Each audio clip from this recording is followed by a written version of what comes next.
ജീവനുള്ള ദൈവത്തിങ്കലേക്ക് തിരിയണം എന്നുള്ള സുവിശേഷം ഞങ്ങൾ നിങ്ങളോട് അറിയിക്കുന്നു. അപ്പോൾ സുവിശേഷത്തിന് ഒറ്റ മുഖേ ഉള്ളൂ, ജീവനുള്ള ദൈവത്തിങ്കലേക്ക് തിരിയണം. അതാണ് അപ്പോസ്തലന്മാർ പ്രസംഗിച്ച സുവിശേഷം. അത് പറയാനാണ് വാസ്തവത്തിൽ സുവിശേഷ യോഗം സംഘടിപ്പിക്കുന്നത്. പക്ഷേ സങ്കടത്തോടെ പറയേണ്ടി വരും, പലപ്പോഴും പലയിടത്തും ഇതൊന്നും പറയേണ്ടത് പറഞ്ഞ് കേൾക്കുന്നില്ലെന്നുള്ളതാണ് ഒരു വിഷയം. ഞാനിങ്ങനെ യാത്ര പോകുമ്പോൾ പരസ്യയോഗമോ കൺവെൻഷനോ കണ്ടാൽ പെട്ടെന്ന് നിർത്തി കേൾക്കുന്ന ഒരു താല്പര്യമുള്ള മനുഷ്യനാണ്. പരസ്യയോഗമാണെങ്കിൽ ഇറങ്ങി ചിലപ്പോൾ 10 മിനിറ്റ് സംസാരിക്കുകയും കൂടെ ചെയ്യും. അത്രയും എനിക്കിഷ്ടമുള്ളൊരു കാര്യമായത്. അപ്പോൾ ഒരിക്കൽ ഇങ്ങനെ പോയപ്പോൾ വഴിയിൽ ഇതേപോലെ കൺവെൻഷൻ നടക്കുന്ന കണ്ടു, വണ്ടി നിർത്തി അല്പം കേൾക്കാമെന്ന് വെച്ചപ്പോൾ സുവിശേഷ യോഗം എത്ര ദിവസത്തെ കഷ്ടപ്പാട്, എത്ര പൈസ ചിലവാക്കി, എത്ര പേരുടെ ഉറക്കമുള്ളപ്പോൾ എന്തെല്ലാം ബുദ്ധിമുട്ടി ഇത് ചെയ്യുന്നത്. അപ്പോൾ ഇങ്ങനെ നോക്കിയപ്പോൾ പ്രസംഗിച്ച ആൾ പറഞ്ഞു, ഇന്നത്തെ എൻ്റെ പ്രസംഗ വിഷയം അടുക്കളയിൽ ഭർത്താക്കന്മാർ ഭാര്യമാരോട് എങ്ങനെ പെരുമാറണം എന്നുള്ളതാണ്. ലാസ്റ്റ് പുള്ളി പറഞ്ഞു നിർത്തിയത് ഇടയ്ക്ക് കയറി പാത്രമൊക്കെ കഴുകി കൊടുത്തോണമെന്ന് പറഞ്ഞാണ് നിർത്തിയത്. ചുരുക്കി പറഞ്ഞാൽ ഈ സുവിശേഷം എന്താണ് എന്നറിയാത്തൊരു കാലഘട്ടം, അല്ലെങ്കിൽ അത് വിളംബരം ചെയ്യാത്തൊരു കാലഘട്ടത്തിൻ്റെ നടുവിലാണ് നിൽക്കുന്നത്. എന്നാൽ അപ്പോസ്തലന്മാർ നമ്മളോട് പച്ചയായി പറഞ്ഞു തരികയാണ്. മനുഷ്യന്മാരോട് പറയുന്നു, മനുഷ്യന്മാരെ, നിങ്ങൾ എന്തൊക്കെയായി കാട്ടിക്കൂട്ടുന്നത്? നിങ്ങൾ ഈ വ്യർത്ഥമായ കാര്യങ്ങളൊക്കെ വിട്ടിട്ട് ആകാശവും ഭൂമിയും സമുദ്രവും അവയിലുള്ള സകലത്തെ ഉണ്ടാക്കിയ ജീവനുള്ള ഒരു ദൈവമുണ്ട്. ഇന്ന് രാത്രി ആ ജീവനുള്ള ദൈവത്തിങ്കലേക്ക് തിരിയണം എന്നുള്ള സുവിശേഷം ഞങ്ങൾ നിങ്ങളോട് വിളംബരം ചെയ്യും. 2 ചോദ്യങ്ങൾ, അതിൻ്റെ ഉത്തരം, അതാണ് ഇന്നത്തെ പ്രസംഗം. 1, എന്താണ് മനുഷ്യന്മാർ വിട്ടുകളയേണ്ടുന്ന വ്യർത്ഥമായ കാര്യങ്ങൾ? 2, ആരാണ് ജീവനുള്ള ദൈവം? ഈ 2 ചിന്ത ഇന്ന് രാത്രിയിൽ പങ്കുവെക്കണമെന്ന് എനിക്ക് ആഗ്രഹമുണ്ട്. സമയം അനുവദിക്കുന്നത് പോലെ ഞാൻ അല്പം ഓടിപ്പോകും. നമ്മുടെ നാട്ടുമ്പുറങ്ങളിൽ വാക്കും ഭാഷണവും കൂടാതെ ഒരു ചർച്ച ഇങ്ങനെ നടന്നുകൊണ്ടിരിക്കുകയാണ്. അപ്പം നിങ്ങൾ വിചാരിക്കും സന്ധ്യയ്ക്ക് TV ചാനലുകളിൽ വല്ലതും നടക്കുന്ന ചർച്ചയെക്കുറിച്ചാണോ എന്ന് ചിന്തിച്ചാൽ അങ്ങനെയല്ല. നമ്മുടെ നാട്ടുമ്പുറങ്ങളിൽ കാതോട് കാതോരമായി ഇങ്ങനെ ഒരു ചർച്ച നടക്കുന്നുണ്ട്. അതെന്താണ് ആ ചർച്ച എന്ന് ചോദിച്ചാൽ, എന്തിനാണ് ആളുകളെല്ലാം യേശുവിൻ്റെ പിന്നാലെ പോകുന്നത്? ഇതൊരു ഭയങ്കര ചർച്ചാ വിഷയമാണ്. നിങ്ങൾ വിചാരിക്കും ഇതൊന്നും ആരും ചർച്ച ചെയ്യുന്നില്ലെന്ന്. അങ്ങനൊന്നുമല്ല. ഇവിടെ എല്ലാ അണ്ണന്മാരും ചർച്ച ചെയ്യുന്നൊരു ചിന്തയാണ്, ഈ ആളുകളൊക്കെ എന്താണ് യേശുവിൻ്റെ പിന്നാലെ പോകുന്നത്. നോക്കേ, ഒരു സുവിശേഷ യോഗം ഇപ്പം നിങ്ങൾ ഈ യാത്ര ചെയ്യുമ്പോൾ ഇവിടുത്തെ മതലയിലൊക്കെ നിങ്ങൾ സുവിശേഷ യോഗത്തിൻ്റെ നോട്ടീസ് എടുത്ത് നോക്കണം. ഇവിടെ മതലയിലൊക്കെ നോക്കിയാൽ കാണാം പാസ്റ്റർ സുരേഷ്, സുമേഷ്, രതീഷ്, രമേശ്, ഉണ്ണികൃഷ്ണൻ, ഗോപാലകൃഷ്ണൻ, നാരായണൻകുട്ടി, ഇങ്ങനെ എത്ര എണ്ണമാണ് പാസ്റ്ററായിട്ട് ഇങ്ങനെ നടക്കുന്നത് അല്ലേ? അപ്പോൾ ആളുകൾ ഇങ്ങനെ നോക്കിയുടെ യുവന്മാർക്കൊക്കെ ഇത് എന്ത് പറ്റി? ഞാൻ കഴിഞ്ഞ ദിവസം പുനലൂർ പോയപ്പോൾ ഒരു പാസ്റ്റർ ഉണ്ണികൃഷ്ണൻ, പുള്ളിക്കാരെ ഈ സുവിശേഷം ഇഷ്ടപ്പെടാത്ത അണ്ണന്മാരുടെ കൂട്ടത്തിലായിരുന്നു കുറച്ച് കാലം. അവിടുന്ന് പുള്ളി കർത്താവിനെ അറിഞ്ഞ് ഇപ്പം ശക്തമായിട്ട് റോഡരികിൽ നിന്നുകൊണ്ട് യേശുവിനെ പ്രസംഗിക്കുക. അപ്പം ഇങ്ങനെ ഈ ഉണ്ണികൃഷ്ണനും ഗോപാലകൃഷ്ണനും നാരായണൻകുട്ടിയും സുരേഷും സുമേഷും രതീഷും രമേശും ഒക്കെ പാസ്റ്ററായി ഇങ്ങനെ വരുന്നു. ഇതൊക്കെ എന്തിടെ ഇവന്മാർ ഇങ്ങനെയൊക്കെ പോണത്? ഒരു ചർച്ചാ വിഷയം ഇങ്ങനെ.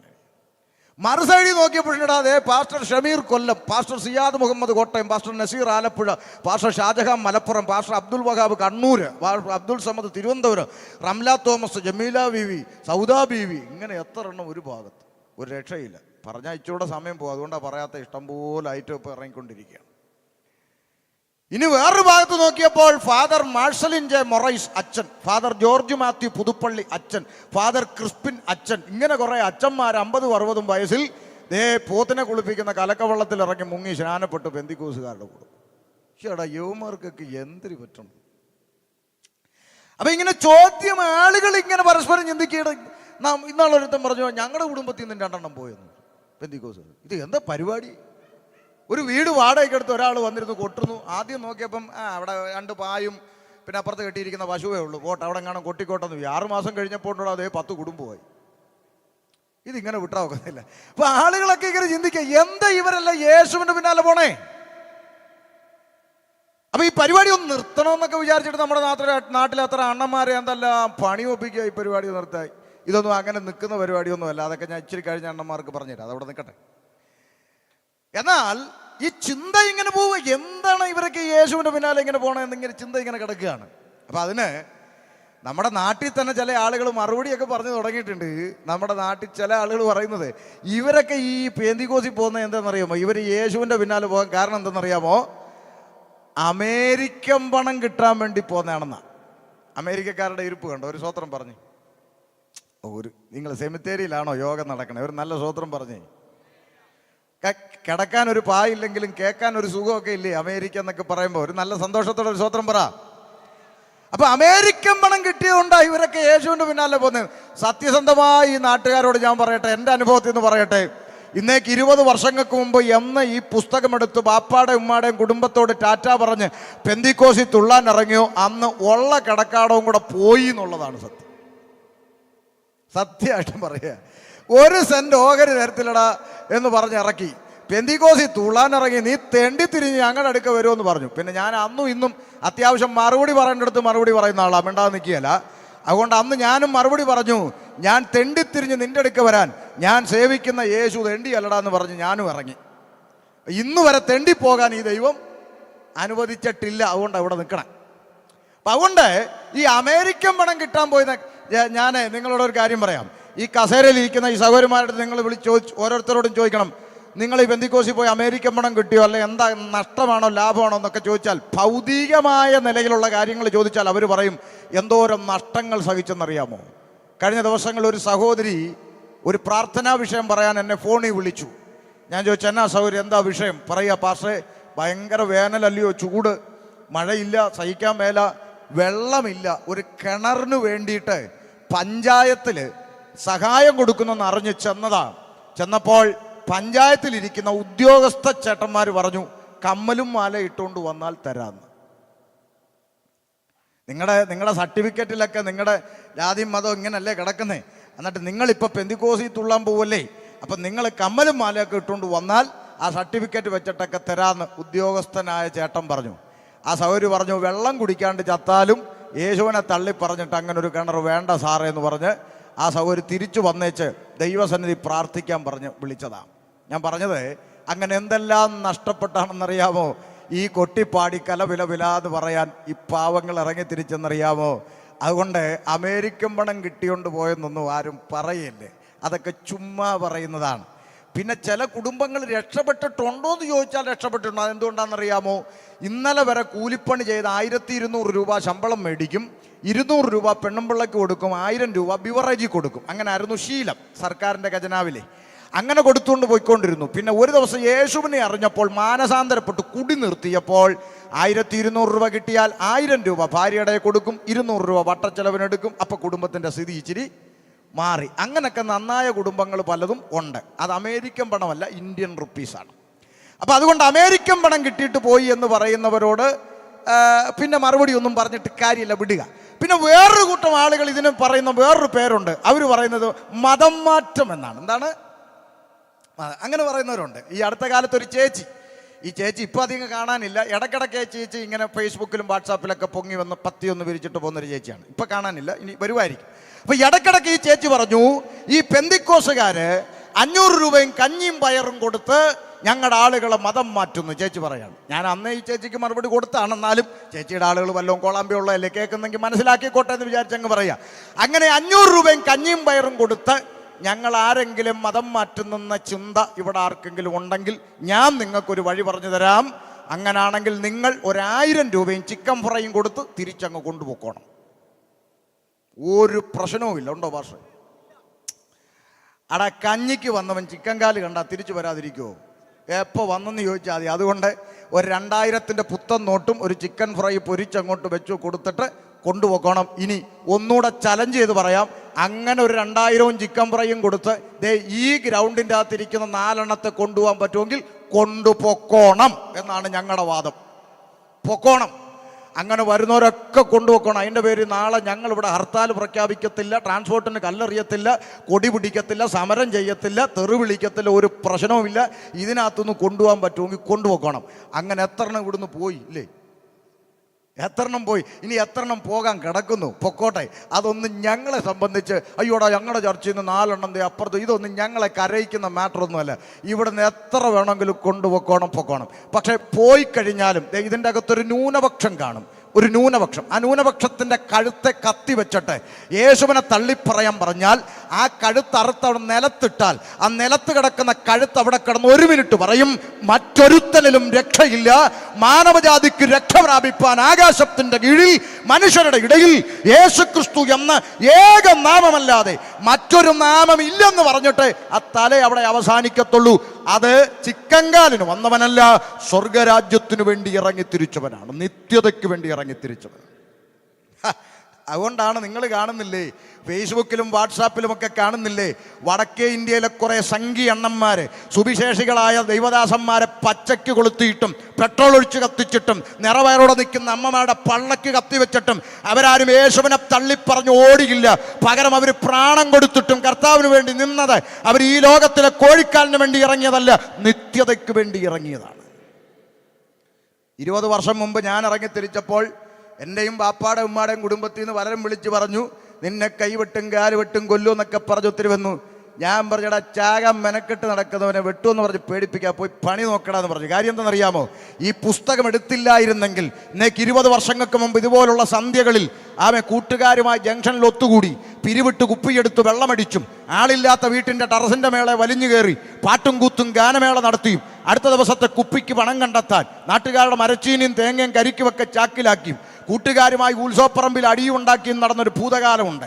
അന്ന് ഇതുപോലെ കവലയിൽ കോളാമ്പിയും പിടിച്ച് മീശം പിടിച്ച് നിൽക്കുന്ന ഉപദേശിമാരെ കണ്ടാൽ എവൻ്റെ ചെവിക്കലിനിട്ടൊന്ന് കൊടുത്താൽ എന്തെന്ന് എനിക്ക് തോന്നിയിട്ടുണ്ട് പലവട്ടം. അതുകൊണ്ട് അങ്ങനെ ആർക്കെങ്കിലും തോന്നുന്നെങ്കിൽ വിഷമിക്കേണ്ട, മാറും. അങ്ങനെ തോന്നിയെന്ന് സത്യമായിട്ടും അങ്ങനെ ചിന്തിച്ചൊരു കാലമുണ്ട്.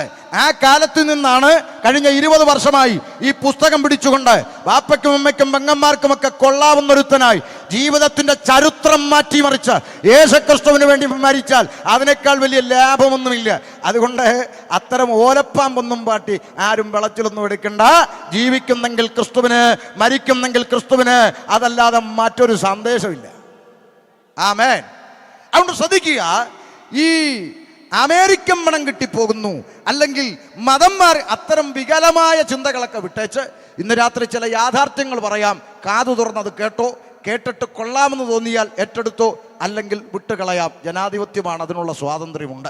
അതുകൊണ്ട് ഇന്ന് രാത്രിയിൽ എന്തുകൊണ്ടാണ് ഈ ആളുകളൊക്കെ യേശുവിൻ്റെ പിന്നാലെ പോകുന്നത് എന്നുള്ള യാഥാർത്ഥ്യത്തെക്കുറിച്ച് അല്പസമയം വായിച്ച വേദഭാഗത്തിൻ്റെ അടിസ്ഥാനത്തിൽ നിന്നുകൊണ്ട് ശാന്തമായി പറഞ്ഞ് അവസാനിപ്പിക്കാം. ആമേൻ. അപ്പോസ്തലപ്രവൃത്തി 14-ാം അധ്യായമാണ് നമ്മുടെ ശ്രദ്ധയിലേക്ക് നാം കൊണ്ടുവന്നത്. അതിൻ്റെ 1 മുതലുള്ള വാക്യങ്ങൾ വായിക്കുമ്പോൾ അതിൻ്റെ പശ്ചാത്തലം എന്താണെന്ന് നമുക്ക് മനസ്സിലാകും. ഒന്ന് വായിക്കാം, നിർത്തി വായിച്ചാട്ടെ. 14-ന്റെ 1 മുതൽ. ഇക്കോന്യയിൽ അവർ ഒരുമിച്ച് യഹൂദന്മാരുടെ പള്ളിയിൽ ചെന്നു. യഹൂദന്മാരിലും യവനന്മാരിലും വലിയൊരു പുരുഷാരം വിശ്വസിപ്പാൻ തക്കവണ്ണം സംസാരിച്ചു. നിൽക്കട്ടെ, എന്താണ് ഇവിടുത്തെ പശ്ചാത്തലം? ഈ ബൈബിൾ വാക്യം അങ്ങനെ വായിച്ചാൽ പുറത്ത് കേൾക്കുന്നവർക്ക് കാര്യം പിടി കിട്ടണമെന്നില്ല. അതുകൊണ്ട് അല്പം ലളിതമായി പറഞ്ഞു കൊടുക്കാം. എന്താ സംഭവം? യേശുക്രിസ്തുവിന്റെ ശിഷ്യന്മാരായിരിക്കുന്ന അപ്പോസ്തലന്മാരെ, പൗലോസ്, ബർന്നബാസ്, കൂടെയുള്ള ദൈവദാസന്മാർ, ഒരു സംഘം ആളുകൾ ഇക്കോന്യ എന്ന് പറയുന്ന ഒരു പട്ടണത്തിൽ വന്നു. നെയ്യാറ്റിങ്കര വന്നു എന്ന് പറയുന്ന പോലെ, അല്ലെങ്കിൽ അമരവിളയിൽ വന്നു എന്ന് പറയുന്ന പോലെ, ഇക്കോന്യ എന്ന് പറയുന്ന ഒരു പട്ടണത്തിൽ അവർ വന്നു. അവർ വന്നിട്ട് അവിടെയുള്ള പാരമ്പര്യക്കാരന്റെ പള്ളിക്കകത്ത് പോയി യേശുവിനെ പ്രസംഗിച്ചു. ഇതാണ് സംഭവം. യഹൂദന്റെ പള്ളിക്കകത്ത് കയറി ഈ അപ്പോസ്തലന്മാർ യേശുക്രിസ്തുവിനെ പ്രസംഗിച്ചു. അങ്ങനെ പ്രസംഗിച്ചപ്പോൾ ഒരു കൂട്ടം ആളുകൾ യേശുക്രിസ്തുവിൽ വിശ്വസിച്ചു എന്നാണ് നമ്മൾ വായിച്ചത്.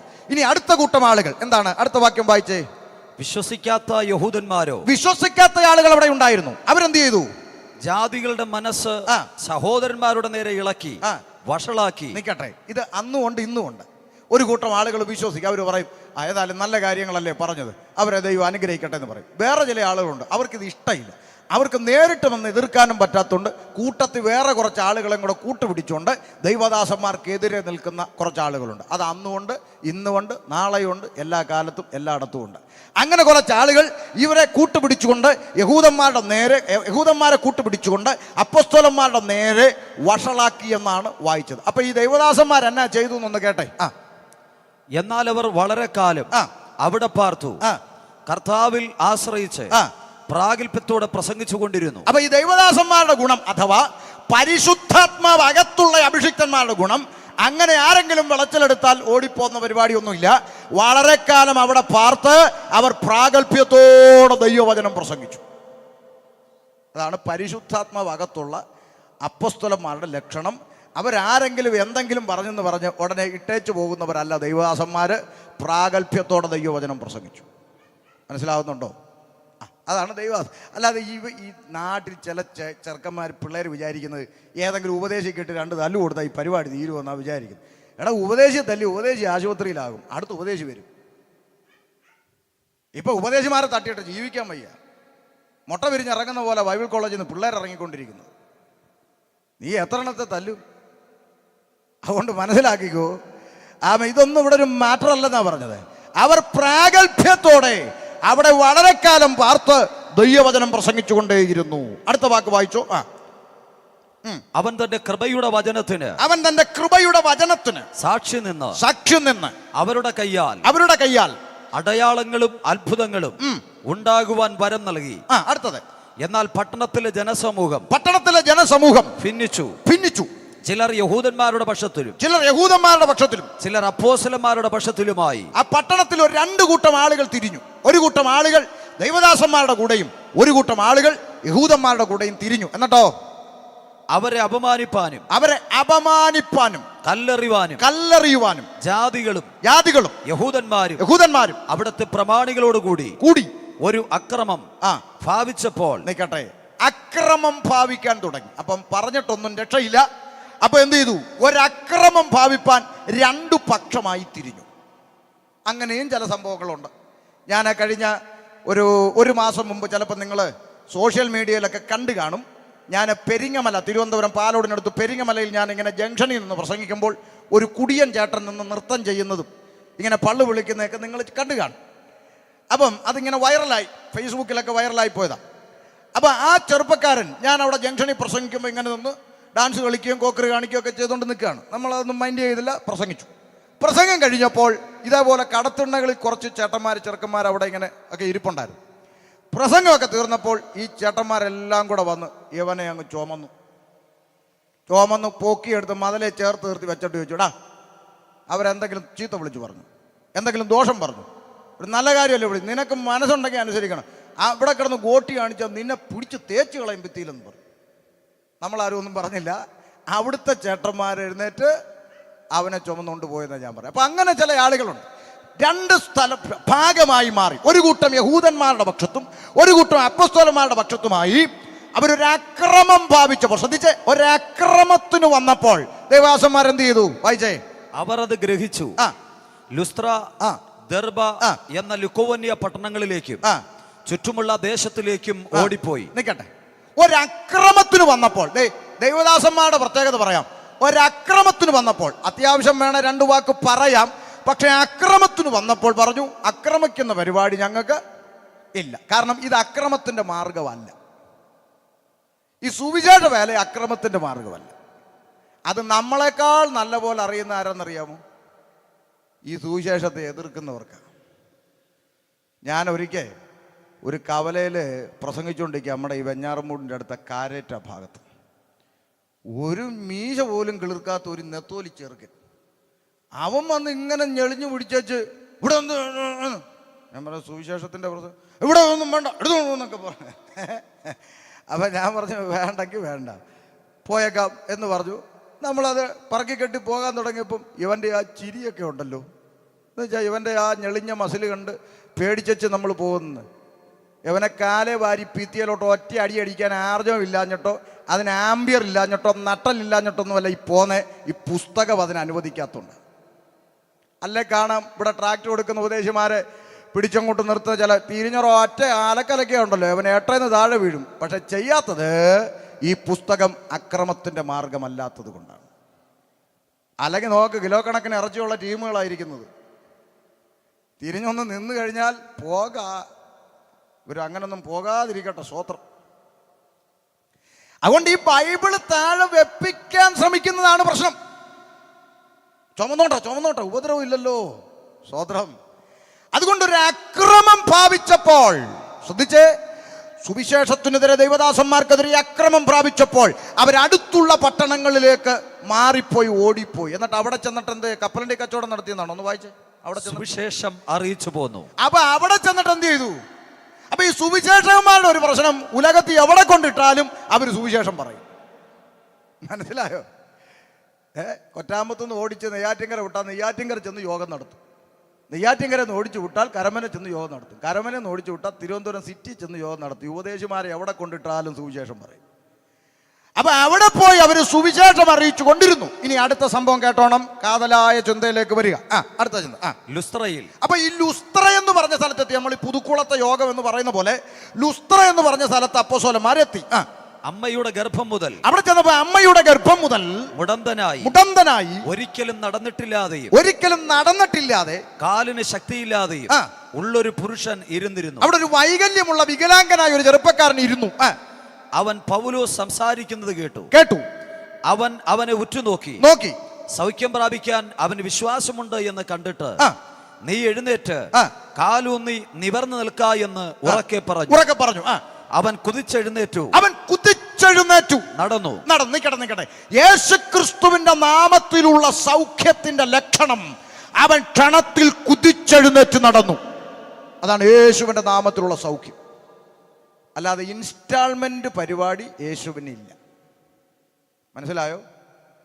ഈ സുവിശേഷത്തെ ഒട്ടുമിക്ക ആളുകളും ദേഷ്യത്തോടെ കാണാൻ കാരണം ഇവിടെ കുറെ ഇൻസ്റ്റാൾമെന്റ് സൗഖ്യക്കാരിറങ്ങിയതാണ്. മനസ്സിലായോ? കർത്താവിന്റെ സൗഖ്യം എന്ന് പറഞ്ഞാൽ മുടന്തനോട് യേശുവിന്റെ നാമത്തിൽ നടക്കാൻ പറഞ്ഞാൽ അവൻ ചാടി എഴുന്നേറ്റ് നടക്കുക. അല്ലാതെ സൗഖ്യം നടന്നിട്ടുണ്ട് കേട്ടോ, വിശ്വസിച്ചോ, ഇനി ഗ്രാജുവലി അങ്ങ് നടന്നോളൂ, അങ്ങനെ പറയുന്ന പരിപാടി യേശുവിന് ഇല്ല.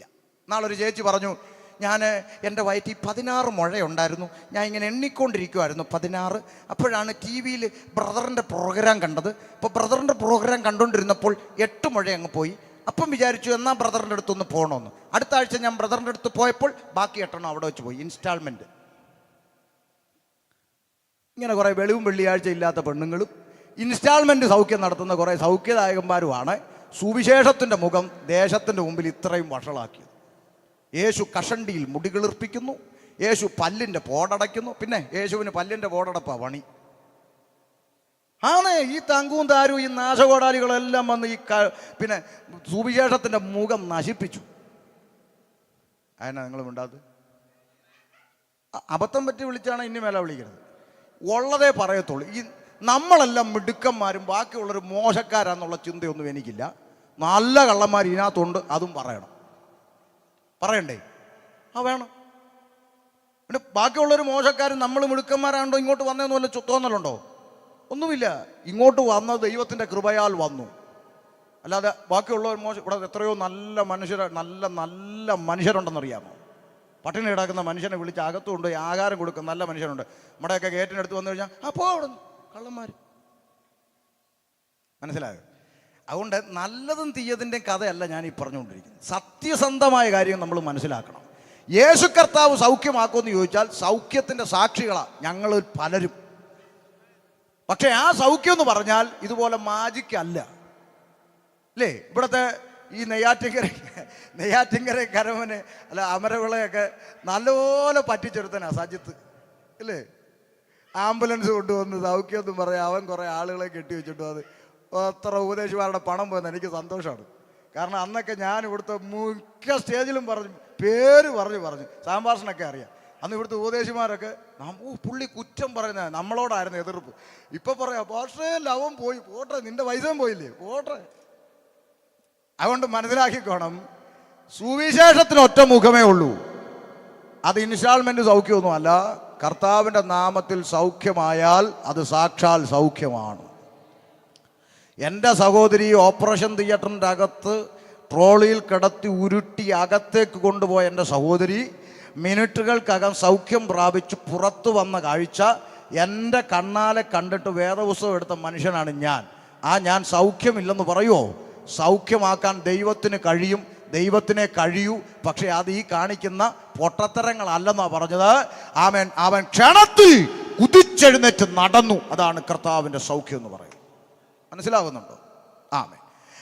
അങ്ങനെ ഒരു മനുഷ്യൻ വൈകല്യമുള്ളവൻ ചാടി എഴുന്നേറ്റ് നടക്കുന്നത് അവിടുത്തെ ദേശവാസികളായ ആളുകൾ കണ്ടപ്പോൾ എന്തു സംഭവിച്ചു? വായിച്ചേ. പൗലോസ് ചെയ്തത് പുരുഷാരം കണ്ടിട്ട് അവിടെയുള്ള ആളുകളല്ല ഇത് കണ്ടിട്ട് ദേവന്മാർ മനുഷ്യരൂപത്തിൽ നമ്മുടെ അടുക്കൽ ഇറങ്ങി വന്നിരിക്കുന്നു എന്ന് ലുക്കോവന്യ ഭാഷയിൽ നിലവിളിച്ചു പറഞ്ഞു. അവരുടെ ഭാഷയിൽ നാട്ടുകാരെല്ലാം കൂടെ വിളിച്ചു കൂവി, എടേ ഓടി വാടേ, ഗോപാല നാരായണ, വലിയൊരു ഓടി വാടേ, എന്തടേ ദേവന്മാരും മനുഷ്യന്മാരുടെ രൂപത്തിൽ നമ്മുടെ അടുക്കൽ വന്ന് നിൽക്കുന്നു, മുടന്തനൊക്കെ സൗഖ്യമാവുന്നു, വാടാ വാടാ വാടാ എന്ന് പറഞ്ഞ് എല്ലാവരും ഓടിക്കൂടി. എന്തിനാ ഓടിക്കൂടിയെന്നറിയാമോ? ഈ ദൈവദാസന്മാരെ പിടിച്ച ആൾ ദൈവങ്ങളാക്കാൻ. അപ്പൊ ഞാൻ ഓർത്തു ഈ മനുഷ്യന്മാരെ പിടിച്ച ആൾ ദൈവങ്ങളാക്കുന്ന പരിപാടി ഈ കരുനാപ്പള്ളിയിൽ അമ്മച്ചി എങ്ങാണ്ട് തുടങ്ങിയതാണെന്നാണ് എൻ്റെ ചിന്ത. പക്ഷെ അങ്ങനല്ല, വർഷങ്ങൾക്ക് മുമ്പേ ഈ പരിപാടി ഉണ്ട്. അവരെല്ലാം കൂടെ കൂടി എന്ത് ചെയ്തു? എന്ത് ചെയ്തു എന്ന് വായിച്ചേ.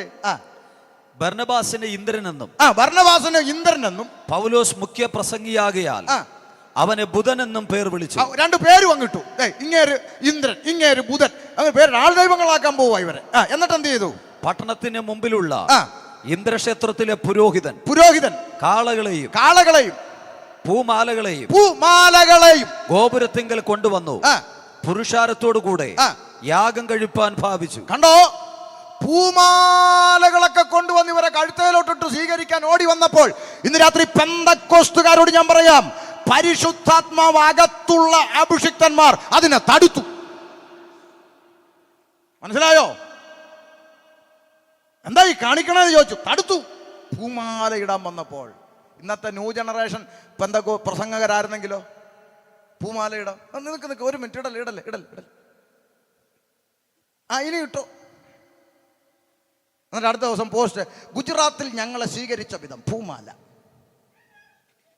ഇതിനൊക്കെ കൈയടിക്കുന്നവരല്ലേ നമ്മളെ? ഇന്ന് രാത്രി തിരിച്ചറിഞ്ഞോ? പരിശുദ്ധാത്മാവ് അകത്തുള്ള അഭിഷിക്തന്മാർ അവരെ തടുത്തു. ആമേൻ.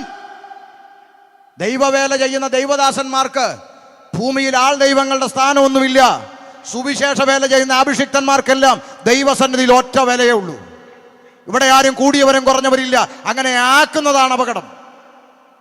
വഴിയിൽ നിറയുന്ന സുവിശേഷം പറയുന്ന ട്രാക്ട് കൊടുക്കുന്ന അഭിഷിക്തനും ഈ സ്റ്റേജിൽ നിന്ന് പ്രസംഗിക്കുന്ന ഷമീർ കൊല്ലത്തിനും ദൈവത്തിന്റെ സന്നിധിയിൽ സുവിശേഷ വേലക്കാരൻ, ദൈവ വേലക്കാരൻ എന്ന വാല്യുള്ളൂ. അങ്ങനെ ഉണ്ടാകാൻ പാടുള്ളൂ. നമ്മൾ അങ്ങനെയാണോ? ഒരു പാവപ്പെട്ട ഉപദേശി വന്നാൽ ഇങ്ങോട്ട് കയറി വന്ന് സ്തോത്രം ഉണ്ടല്ല അങ്ങോട്ട്. പിന്നെ നമ്മുടെ സെന്ററിന്റെ റവയും മൈദായും ഒക്കെ ഇങ്ങോട്ട് കയറി വരുമ്പോൾ ദൈവത്തെ കണ്ട പോലെ എല്ലാവരും അങ്ങ്. ഇതൊക്കെ അവസാനിപ്പിക്കണം. ഇവിടുത്തെ പാവപ്പെട്ട അഭിഷിക്തന്മാർക്ക് കിട്ടാത്ത നീതിയും ബഹുമാനവും ഒന്നും ഇവിടെ ഒരുത്തനും വേണ്ട. കർത്താവിൻ്റെ വേല ചെയ്യുന്നവർക്കെല്ലാം ദൈവസന്നിധിയിൽ ഒറ്റ വാല്യുള്ളൂ. പരിശുദ്ധാത്മാവ് അകത്തുള്ള പൗലോസും ബർന്നബാസും അഭിഷിക്തന്മാരും അവരെ തടുത്തുകൊണ്ട് പറഞ്ഞു, നിർത്ത്, നിങ്ങൾ എന്താ ഈ ചെയ്യുന്നത്? ഞങ്ങൾ നിങ്ങളെപ്പോലുള്ള വെറും മനുഷ്യരാണെന്ന്. ഉണ്ടോ? ഞങ്ങൾ നിങ്ങളെപ്പോലുള്ള മനുഷ്യനാ. അതുകൊണ്ട് നിങ്ങൾ ഈ വ്യർത്ഥ കാര്യങ്ങളെ വിട്ടിട്ട് ഇന്ന് രാത്രി ആകാശവും ഭൂമിയും സമുദ്രവും അവയിലുള്ള സകലത്തെയും ഉണ്ടാക്കിയ ജീവനുള്ള ദൈവത്തിങ്കലേക്ക് തിരിയണം. അതാണ് ഞങ്ങൾ നിങ്ങളോട് അറിയിക്കുന്ന സുവിശേഷം. ചോദിക്കാം, പൗലോസേ, വ്യർത്ഥമായ കാര്യങ്ങൾ വിടണമെന്ന് ഈ മനുഷ്യന്മാരോട് അങ്ങ് പറഞ്ഞല്ലോ. എന്താണ് ഈ മനുഷ്യർ വിട്ടുകളയേണ്ടെന്ന വ്യർത്ഥമായ കാര്യം എന്നുകൂടി ഒന്ന് പറഞ്ഞു തരാമോ? പൗലോസ് ശ്ലീഹ പറഞ്ഞു, റോമാലേഖനം 1-ാം അധ്യായം 21, 22, 23 വാക്യങ്ങളിൽ മനുഷ്യന്മാർ വിട്ടുകളയേണ്ടുന്ന വ്യർത്ഥമായ കാര്യങ്ങൾ എന്താണെന്ന് വളരെ വ്യക്തമായി രേഖപ്പെടുത്തി വായിക്കാം.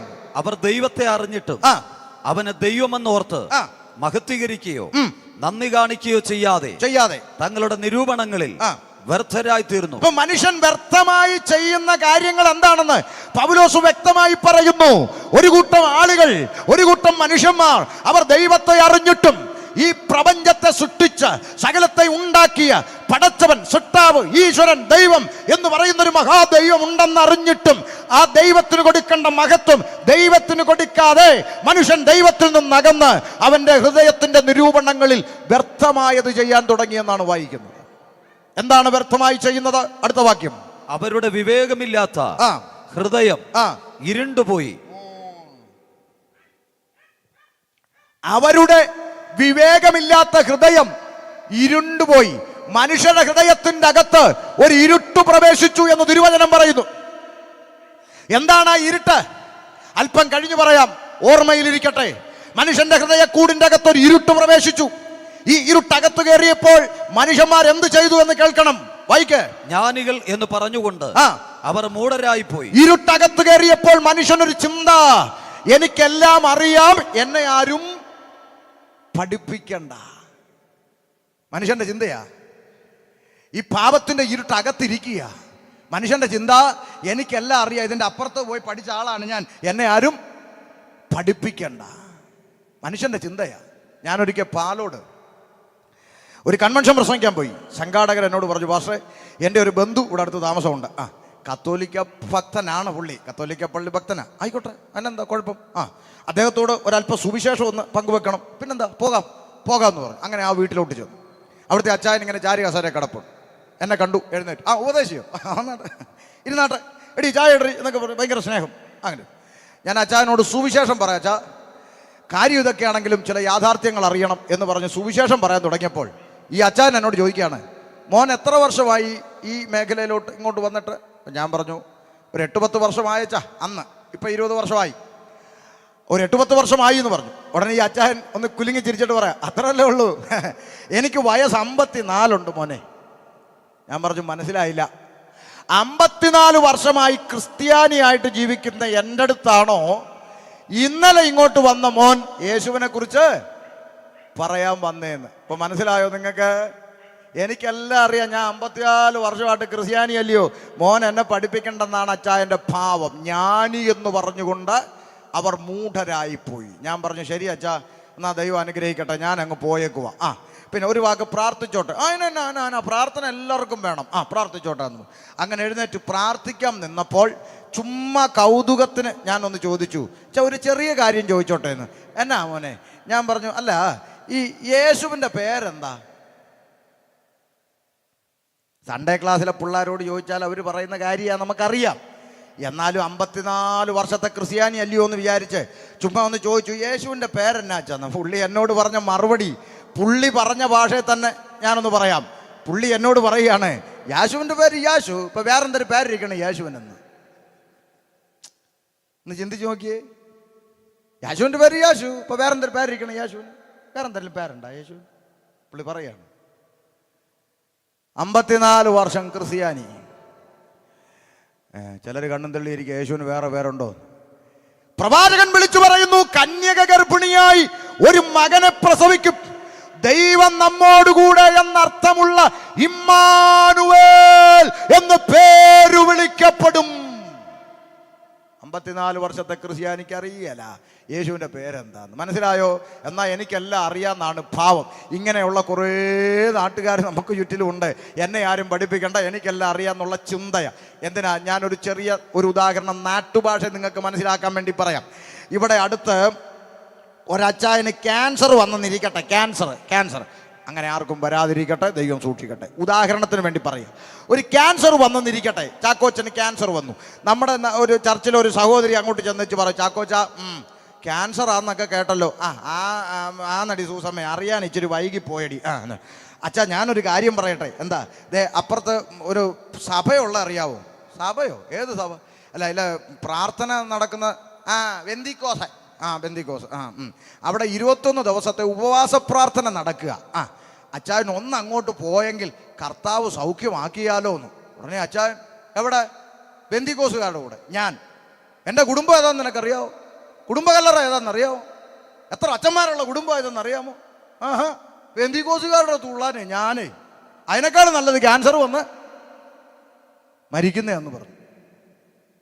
എന്നാ എന്തായാലും ആട്ടെന്നും പറഞ്ഞ് സഹോദരി അങ്ങ് പോയി.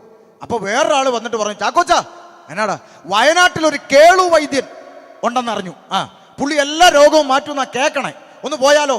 പിന്നെ എടുക്കടാ വണ്ടി, വിടറാ വയനാട്ടിലോട്ട്. വയനാട്ടിൽ വിട്ടു. കേളു വൈദ്യൻ നോക്കി വെച്ച് പറഞ്ഞു, സാറേ, ഇത് എൻ്റെ കയ്യിൽ നിൽക്കുന്ന കേസല്ല, ഇച്ചിരി വഷളാണ്, അതുകൊണ്ട് കർണാടകയിലോട്ട് അങ്ങ് വിട്ടോ, അവിടെ ക്യാൻസറിൻ്റെ മരുന്നുണ്ടെന്ന് പിള്ളേർ ഫേസ്ബുക്കിലൊക്കെ പറയുന്ന കേട്ടായിരുന്നു, വിട്ടോളാൻ പറഞ്ഞു. എന്നാ വയനാട്ടിൽ നിന്ന് വിടറാ വണ്ടി, മൈസൂർ വഴി കർണാടകയിൽ ചെന്നു. അവിടെ ചെന്ന പുള്ളി പറഞ്ഞു, ഇത് ഇച്ചിരി കൂടിപ്പോയല്ലോ, ഒരു കാര്യം ചെയ്യും, ഡൽഹിയിൽ കേന്ദ്രമന്ത്രിമാരെ ചികിത്സിക്കുന്ന പ്രത്യേക വിങ് ഉണ്ട് ക്യാൻസറിൻ്റെ ഒക്കെ, അപ്പം അങ്ങോട്ട് വിട്ടോളാൻ പറഞ്ഞു. എന്നാൽ അടുത്ത ഫ്ലൈറ്റ് എടുക്കടാ, വണ്ടി അവിടെ ഒതുക്കുക. ഫ്ലൈറ്റ് എടുത്തു, വിടറാ ഡൽഹിക്ക് വിട്ടു. ഡൽഹി ചെന്ന് അവർ നോക്കി വെച്ച് പറഞ്ഞു, ഇച്ചിരി കടന്നു പോയി മലേഷ്യക്ക് വിടാൻ പറഞ്ഞു. പുള്ളി നേരെ അടുത്ത ഫ്ലൈറ്റ് എടുത്ത് മലേഷ്യ വിട്ടു. മലേഷ്യ ചെന്നപ്പോൾ ഡോക്ടർ പറഞ്ഞു, ഇനി നിങ്ങൾ ലോകത്തിൽ എവിടെ കൊണ്ടുപോയാലും ഒന്നും ചെയ്യാനില്ല, ദൈവത്തോട് പ്രാർത്ഥിച്ചോളാൻ പറഞ്ഞു. അങ്ങനെ മലേഷ്യ എന്ന് പുള്ളി വാലും ചുരുട്ടി തിരിച്ച് പുതുക്കുളത്ത് വന്നു. അപ്പോഴാണ് ഇല്ല അമ്മാമ്മ അങ്ങോട്ട് ചെന്നേച്ച് പറഞ്ഞു, ചാക്കോച്ചാ ദേ ആ ഉപവാസ പ്രാർത്ഥന ഇനി 3 ദിവസവും കൂടെ ഉള്ളൂ, ഒന്ന് അങ്ങോട്ട് പോന്നോ.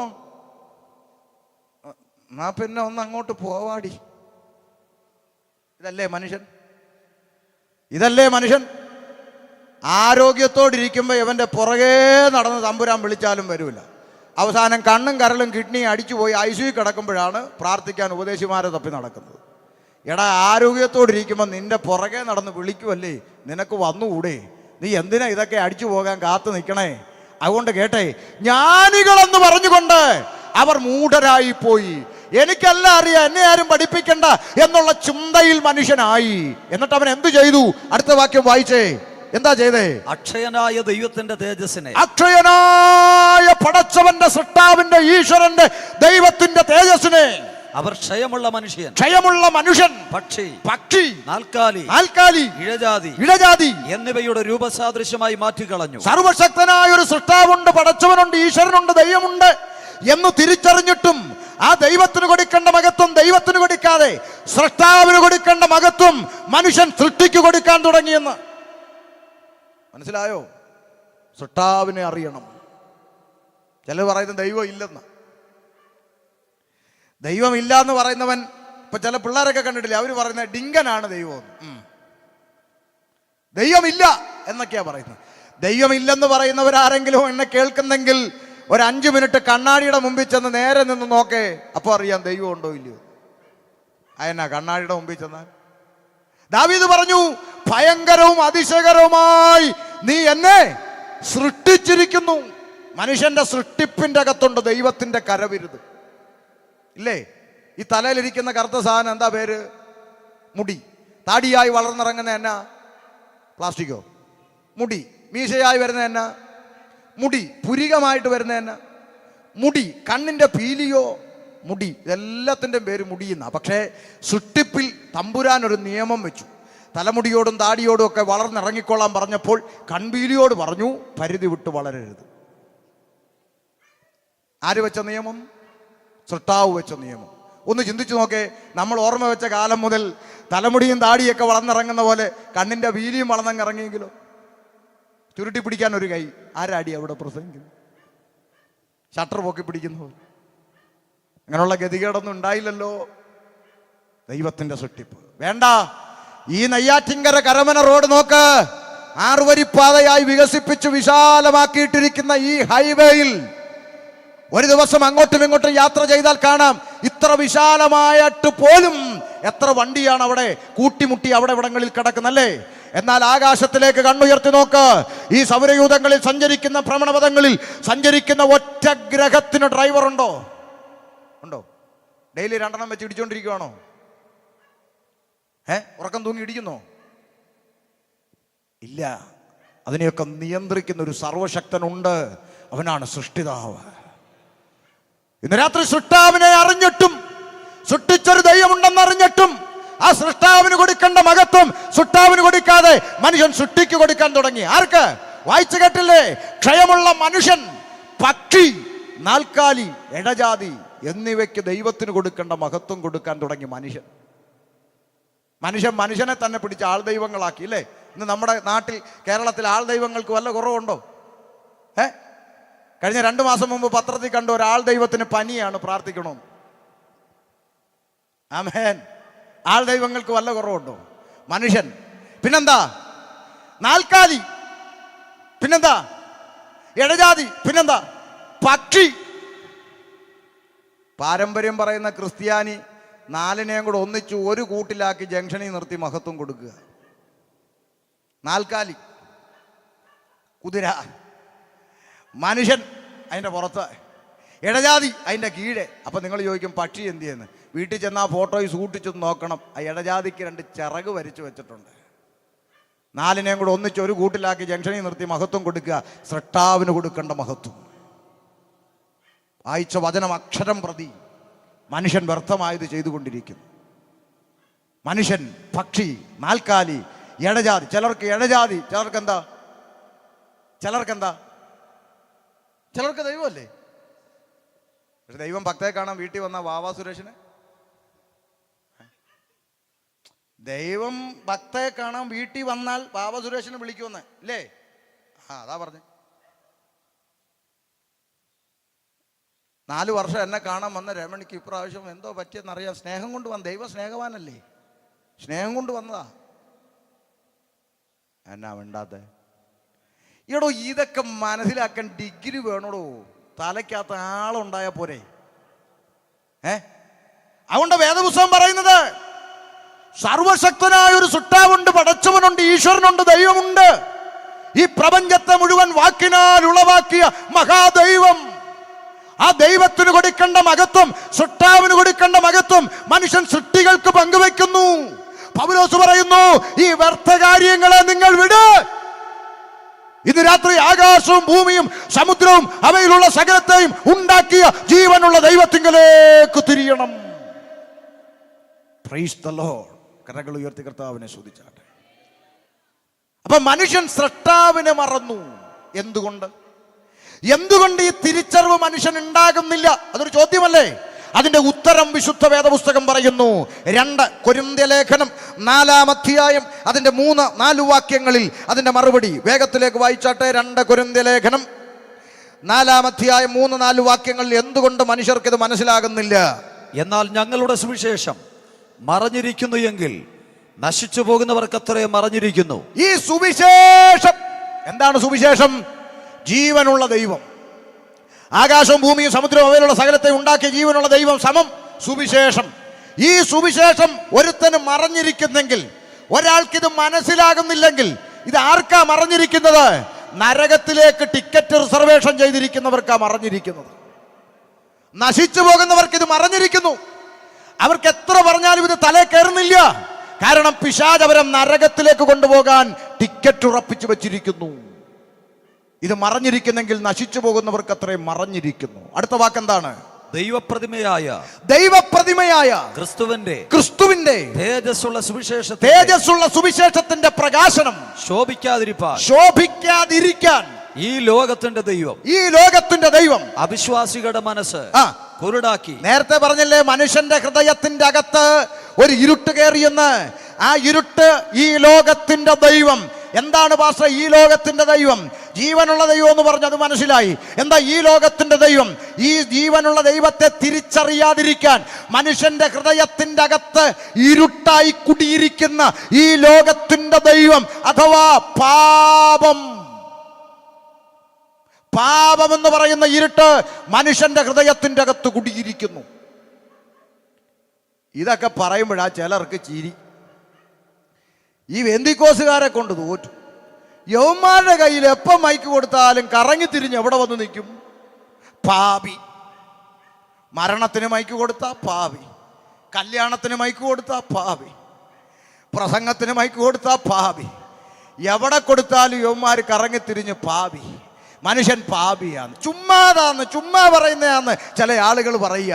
മനുഷ്യൻ പാപിയല്ല പോലും. മനുഷ്യൻ പാപിയല്ലെന്ന് പറയുന്നവരാരെങ്കിലും ഇന്ന് രാത്രി പുതുക്കുളത്തന്നെ കേൾക്കുന്നെങ്കിൽ, ഇന്ന് രാത്രി കടയടച്ചു പോകുമ്പോൾ കടയ്ക്ക് പൂട്ടിടരുത്. നാളെ രാവിലെ അറിയാം ഇവിടെ പാപിയുണ്ടോ ഇല്ലയോ. ദൂരെ എങ്ങും തപ്പിപ്പോകണ്ട, അന്വേഷിച്ചു പോകണ്ട. അല്ലേ? പൂട്ടിട്ടാലോ, കടയ്ക്ക് പൂട്ടിട്ടാലോ, പൂട്ടിട്ട് ഒന്ന് പിടിച്ച് കുലുക്കി, പിന്നൊന്നുകൂടെ കുലുക്കി, പിന്നൊന്നുകൂടെ കുലുക്കി വെച്ചാണ് വീട്ടിൽ പോകുന്നത്. എന്നിട്ടും ഉറക്കമില്ലാതെ വന്നപ്പോൾ CCTV വെച്ചു. മനുഷ്യൻ പാപിയായതുകൊണ്ട്. സഹോദരിമാരോട് ചോദിക്കുക, നമ്മുടെ നാട്ടിലെ സഹോദരിമാർ രാത്രി കതകടച്ച് കൊളുത്തിട്ട് ഓടാമ്പലം പിടിച്ചിട്ട് പിന്നെ അതിൻ്റെ പുറകിൽ ചട്ടിയും കലവും വാരി അടുക്കി വെച്ചാ ഇപ്പോൾ ഉറങ്ങുന്നത്. ആരെ പേടിച്ച്? പുലി ഇറങ്ങുമെന്ന് പേടിച്ചാണോ? ആണോ? അല്ല. പിന്നെ ആരെ പേടിച്ച്? ഇരുകാലി മനുഷ്യന്മാരെ പേടിച്ചിട്ട്. അല്ലേ? എന്തുകൊണ്ട്? മനുഷ്യൻ പാപിയായതുകൊണ്ട്. മനുഷ്യൻ പാപിയായതുകൊണ്ടാണ് ഇവിടെ പോലീസ് സ്റ്റേഷൻ്റെ ആവശ്യം വന്നത്. മനുഷ്യൻ പാപിയായതുകൊണ്ടാണ് ഇവിടെ മതിലും കയറ്റുപെടേണ്ടി വന്നത്. മനുഷ്യൻ പാപിയായതുകൊണ്ടാണ് പട്ടിയെ വളർത്തേണ്ടി വന്നത്. മനുഷ്യൻ പാപിയായതുകൊണ്ടാണ് പാതിരാത്രി ഒരു നിശ്ചിത സമയം കഴിഞ്ഞാൽ ഇവിടുന്ന് പുറത്തിറങ്ങി തിരുവനന്തപുരം വരെ പോയിട്ട് വരാൻ നമ്മുടെ സഹോദരിമാർക്ക് ധൈര്യം വരാത്തത്. ഇരുകാലിയായ മനുഷ്യന്മാരെ ഭയന്നിട്ടാണ് ഇവിടെ സകല നിയമ സംവിധാനങ്ങളും ഉണ്ടായത്. മനുഷ്യൻ പാപിയായതുകൊണ്ടാണ്. മനസ്സിലാകുന്നുണ്ടോ? അതുകൊണ്ട് ഇതൊക്കെ തമാശയായും പരിഹാസമായും ചിരിച്ചും കളിച്ചും കളയാതെ ഇതിൻ്റെ യാഥാർത്ഥ്യം തിരിച്ചറിയുക. മനുഷ്യൻ്റെ ഹൃദയക്കൂടിൻ്റെ അകത്ത് പാപമെന്ന് പറയുന്ന ഇരുട്ട് കുടിയിരിക്കുന്നു. ഇത് കേട്ടപ്പോൾ ഒരു ചേട്ടൻ പറയും, അങ്ങേര് പറഞ്ഞതും ശരിയാ, മനുഷ്യൻ പാപിയാ, ഉള്ളതാ, പക്ഷെ എന്നെ ആ കൂട്ടത്തിൽ പെടുത്തണ്ട. അതെന്നാ? അല്ല, ഞാനിതുവരെ ആർക്കും ഒരു ദോഷവും ചെയ്തിട്ടില്ലല്ലോ, അതുകൊണ്ട് ഞാൻ പാപിയല്ല എന്നാ ചിലരുടെ ചിന്ത. ഇവിടെ അടുത്തൊരു ചേട്ടൻ ഒരു മൂർഖം പാമ്പിനെ വളർത്തുന്നുണ്ടെന്ന് വിചാരിക്കുക. ഈ പാമ്പ് ഇന്ന് വരെ ആരെയും കടിച്ചിട്ടില്ല, അതുകൊണ്ട് വിഷമില്ലെന്ന് പറഞ്ഞ് വായി കൈ കൊണ്ട് വെക്കുവോ? ഇന്ന് വരെ കടിച്ചിട്ടില്ല, അത് ശരിയാ, അതുകൊണ്ട് വിഷമില്ലെന്നോ? ഇന്ന് വരെ കടിച്ചിട്ടില്ല, അത് സത്യം. പക്ഷേ വായ കൈകൊണ്ട് വെച്ചാൽ കടിക്കും, കടിച്ചാൽ നീ തട്ടിപ്പോകും, കാരണം അകത്തു വിഷമുണ്ട്. അതുകൊണ്ടാണ് ഇന്നലെ വരെ നമ്മുടെ മുമ്പിൽ കൂടെ മാന്യന്മാരായി ജീവിച്ച പല ആളുകളും ഇന്ന് സർക്കാരിൻ്റെ ഇരുമ്പഴിക്കകത്ത് കിടക്കുന്നു. എന്താ കാരണം? ഇന്നലെ വരെ അവർ മാന്യന്മാരായിരുന്നു, ഇന്നലെ വരെ നമ്മുടെ മുമ്പിൽ അവർ മിടുക്കന്മാരായിരുന്നു. പക്ഷേ ഒരു ദിവസം, ഒരു നിമിഷം, ഒരു പ്രഭാതത്തിൽ അവിടെ അകത്തിരുന്ന വിഷം പുറത്തു വന്നില്ലേ?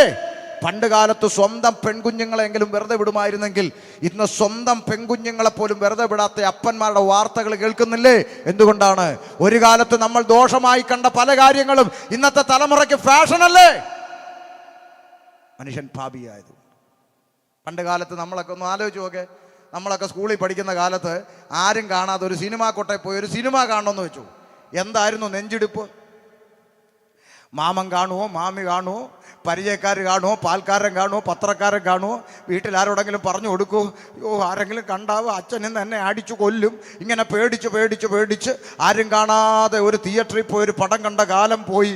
എന്നാൽ ഇപ്പോഴത്തെ പിള്ളേർ സ്കൂൾ യൂണിഫോമും സ്കൂൾ ബാഗും തോളിലിട്ട് തിയേറ്ററിന് മുമ്പിൽ ചെന്ന് മൊബൈലെടുത്ത് അങ്ങോട്ട് ലൈവ് ഇട്ടുകൊണ്ട് പറയും, ഹലോ ഗായ്സ്, ഞങ്ങളിപ്പോൾ തിയേറ്ററിന് മുമ്പിലാണ് ഗായ്സ് നിൽക്കുന്നത്, ഇവിടെ നല്ലൊരു പടം ഓടിക്കൊണ്ട് നിൽക്കുകയാണ് ഗായ്സ്.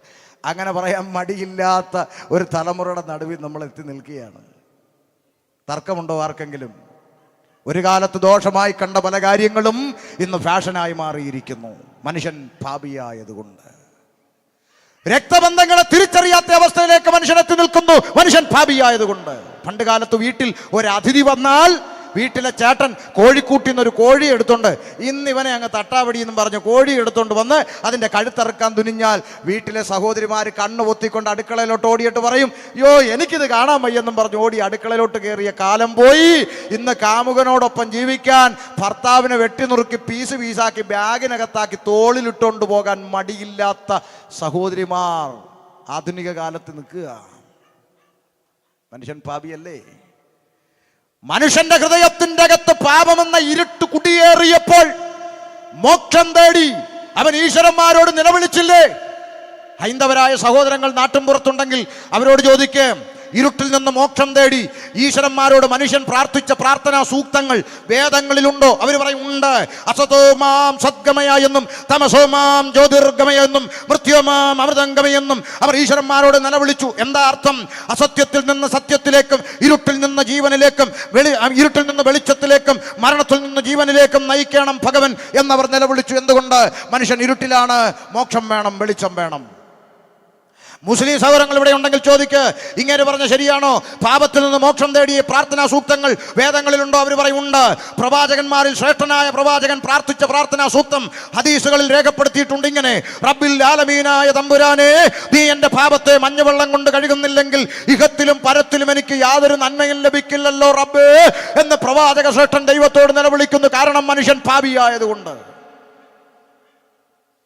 വേദങ്ങളെല്ലാം ഒരുപോലെ സമ്മതിച്ചു, മനുഷ്യന്റെ അകത്ത് പാപമെന്ന ഇരുട്ട് കുടിയിരിക്കുന്നു, അതുകൊണ്ട് അവന് മോക്ഷം വേണം.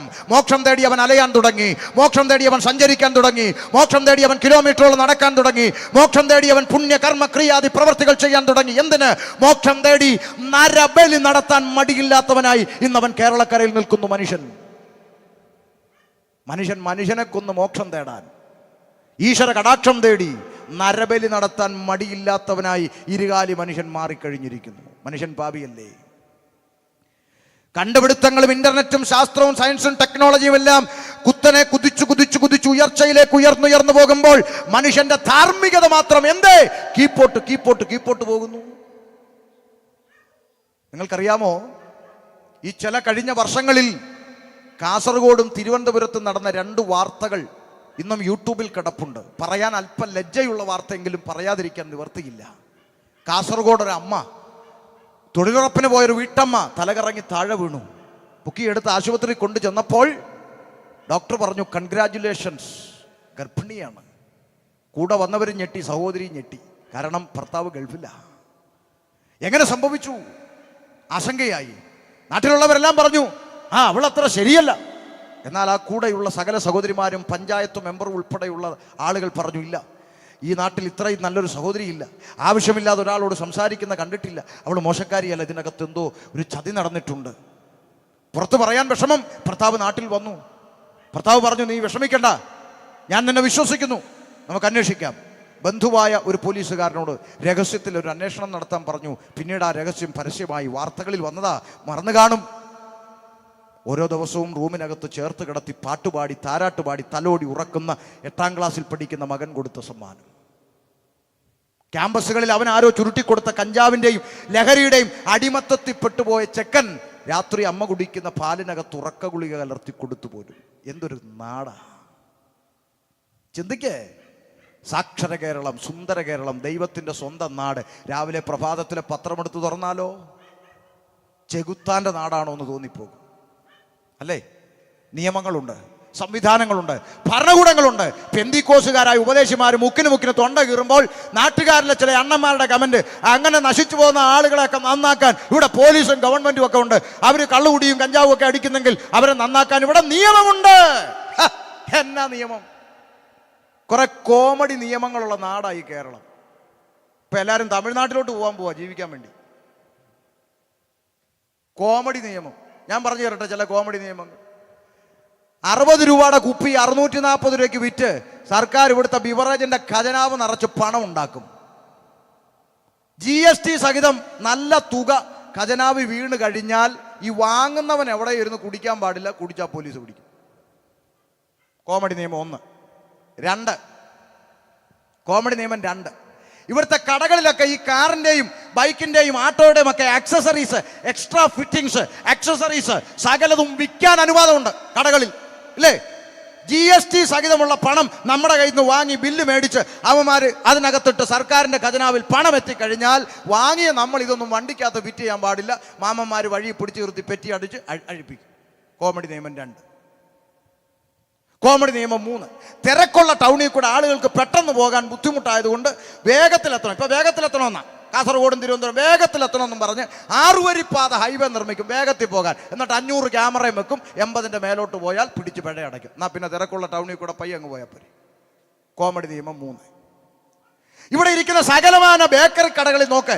ചിപ്സ് പ്ലാസ്റ്റിക് കവറിൽ, മിച്ചർ പ്ലാസ്റ്റിക് കവറിൽ, അച്ചപ്പം പ്ലാസ്റ്റിക് കവറിൽ, ബിസ്ക്കറ്റ് പ്ലാസ്റ്റിക് കവറിൽ, സകലതും പ്ലാസ്റ്റിക് കവറിൽ. ഇതെല്ലാം വാങ്ങുന്നവൻ ഒരു പ്ലാസ്റ്റിക് കവറിനകത്ത് അത് ഇട്ടാൽ അവനെ പിടിച്ച് പിഴ അടയ്ക്കും.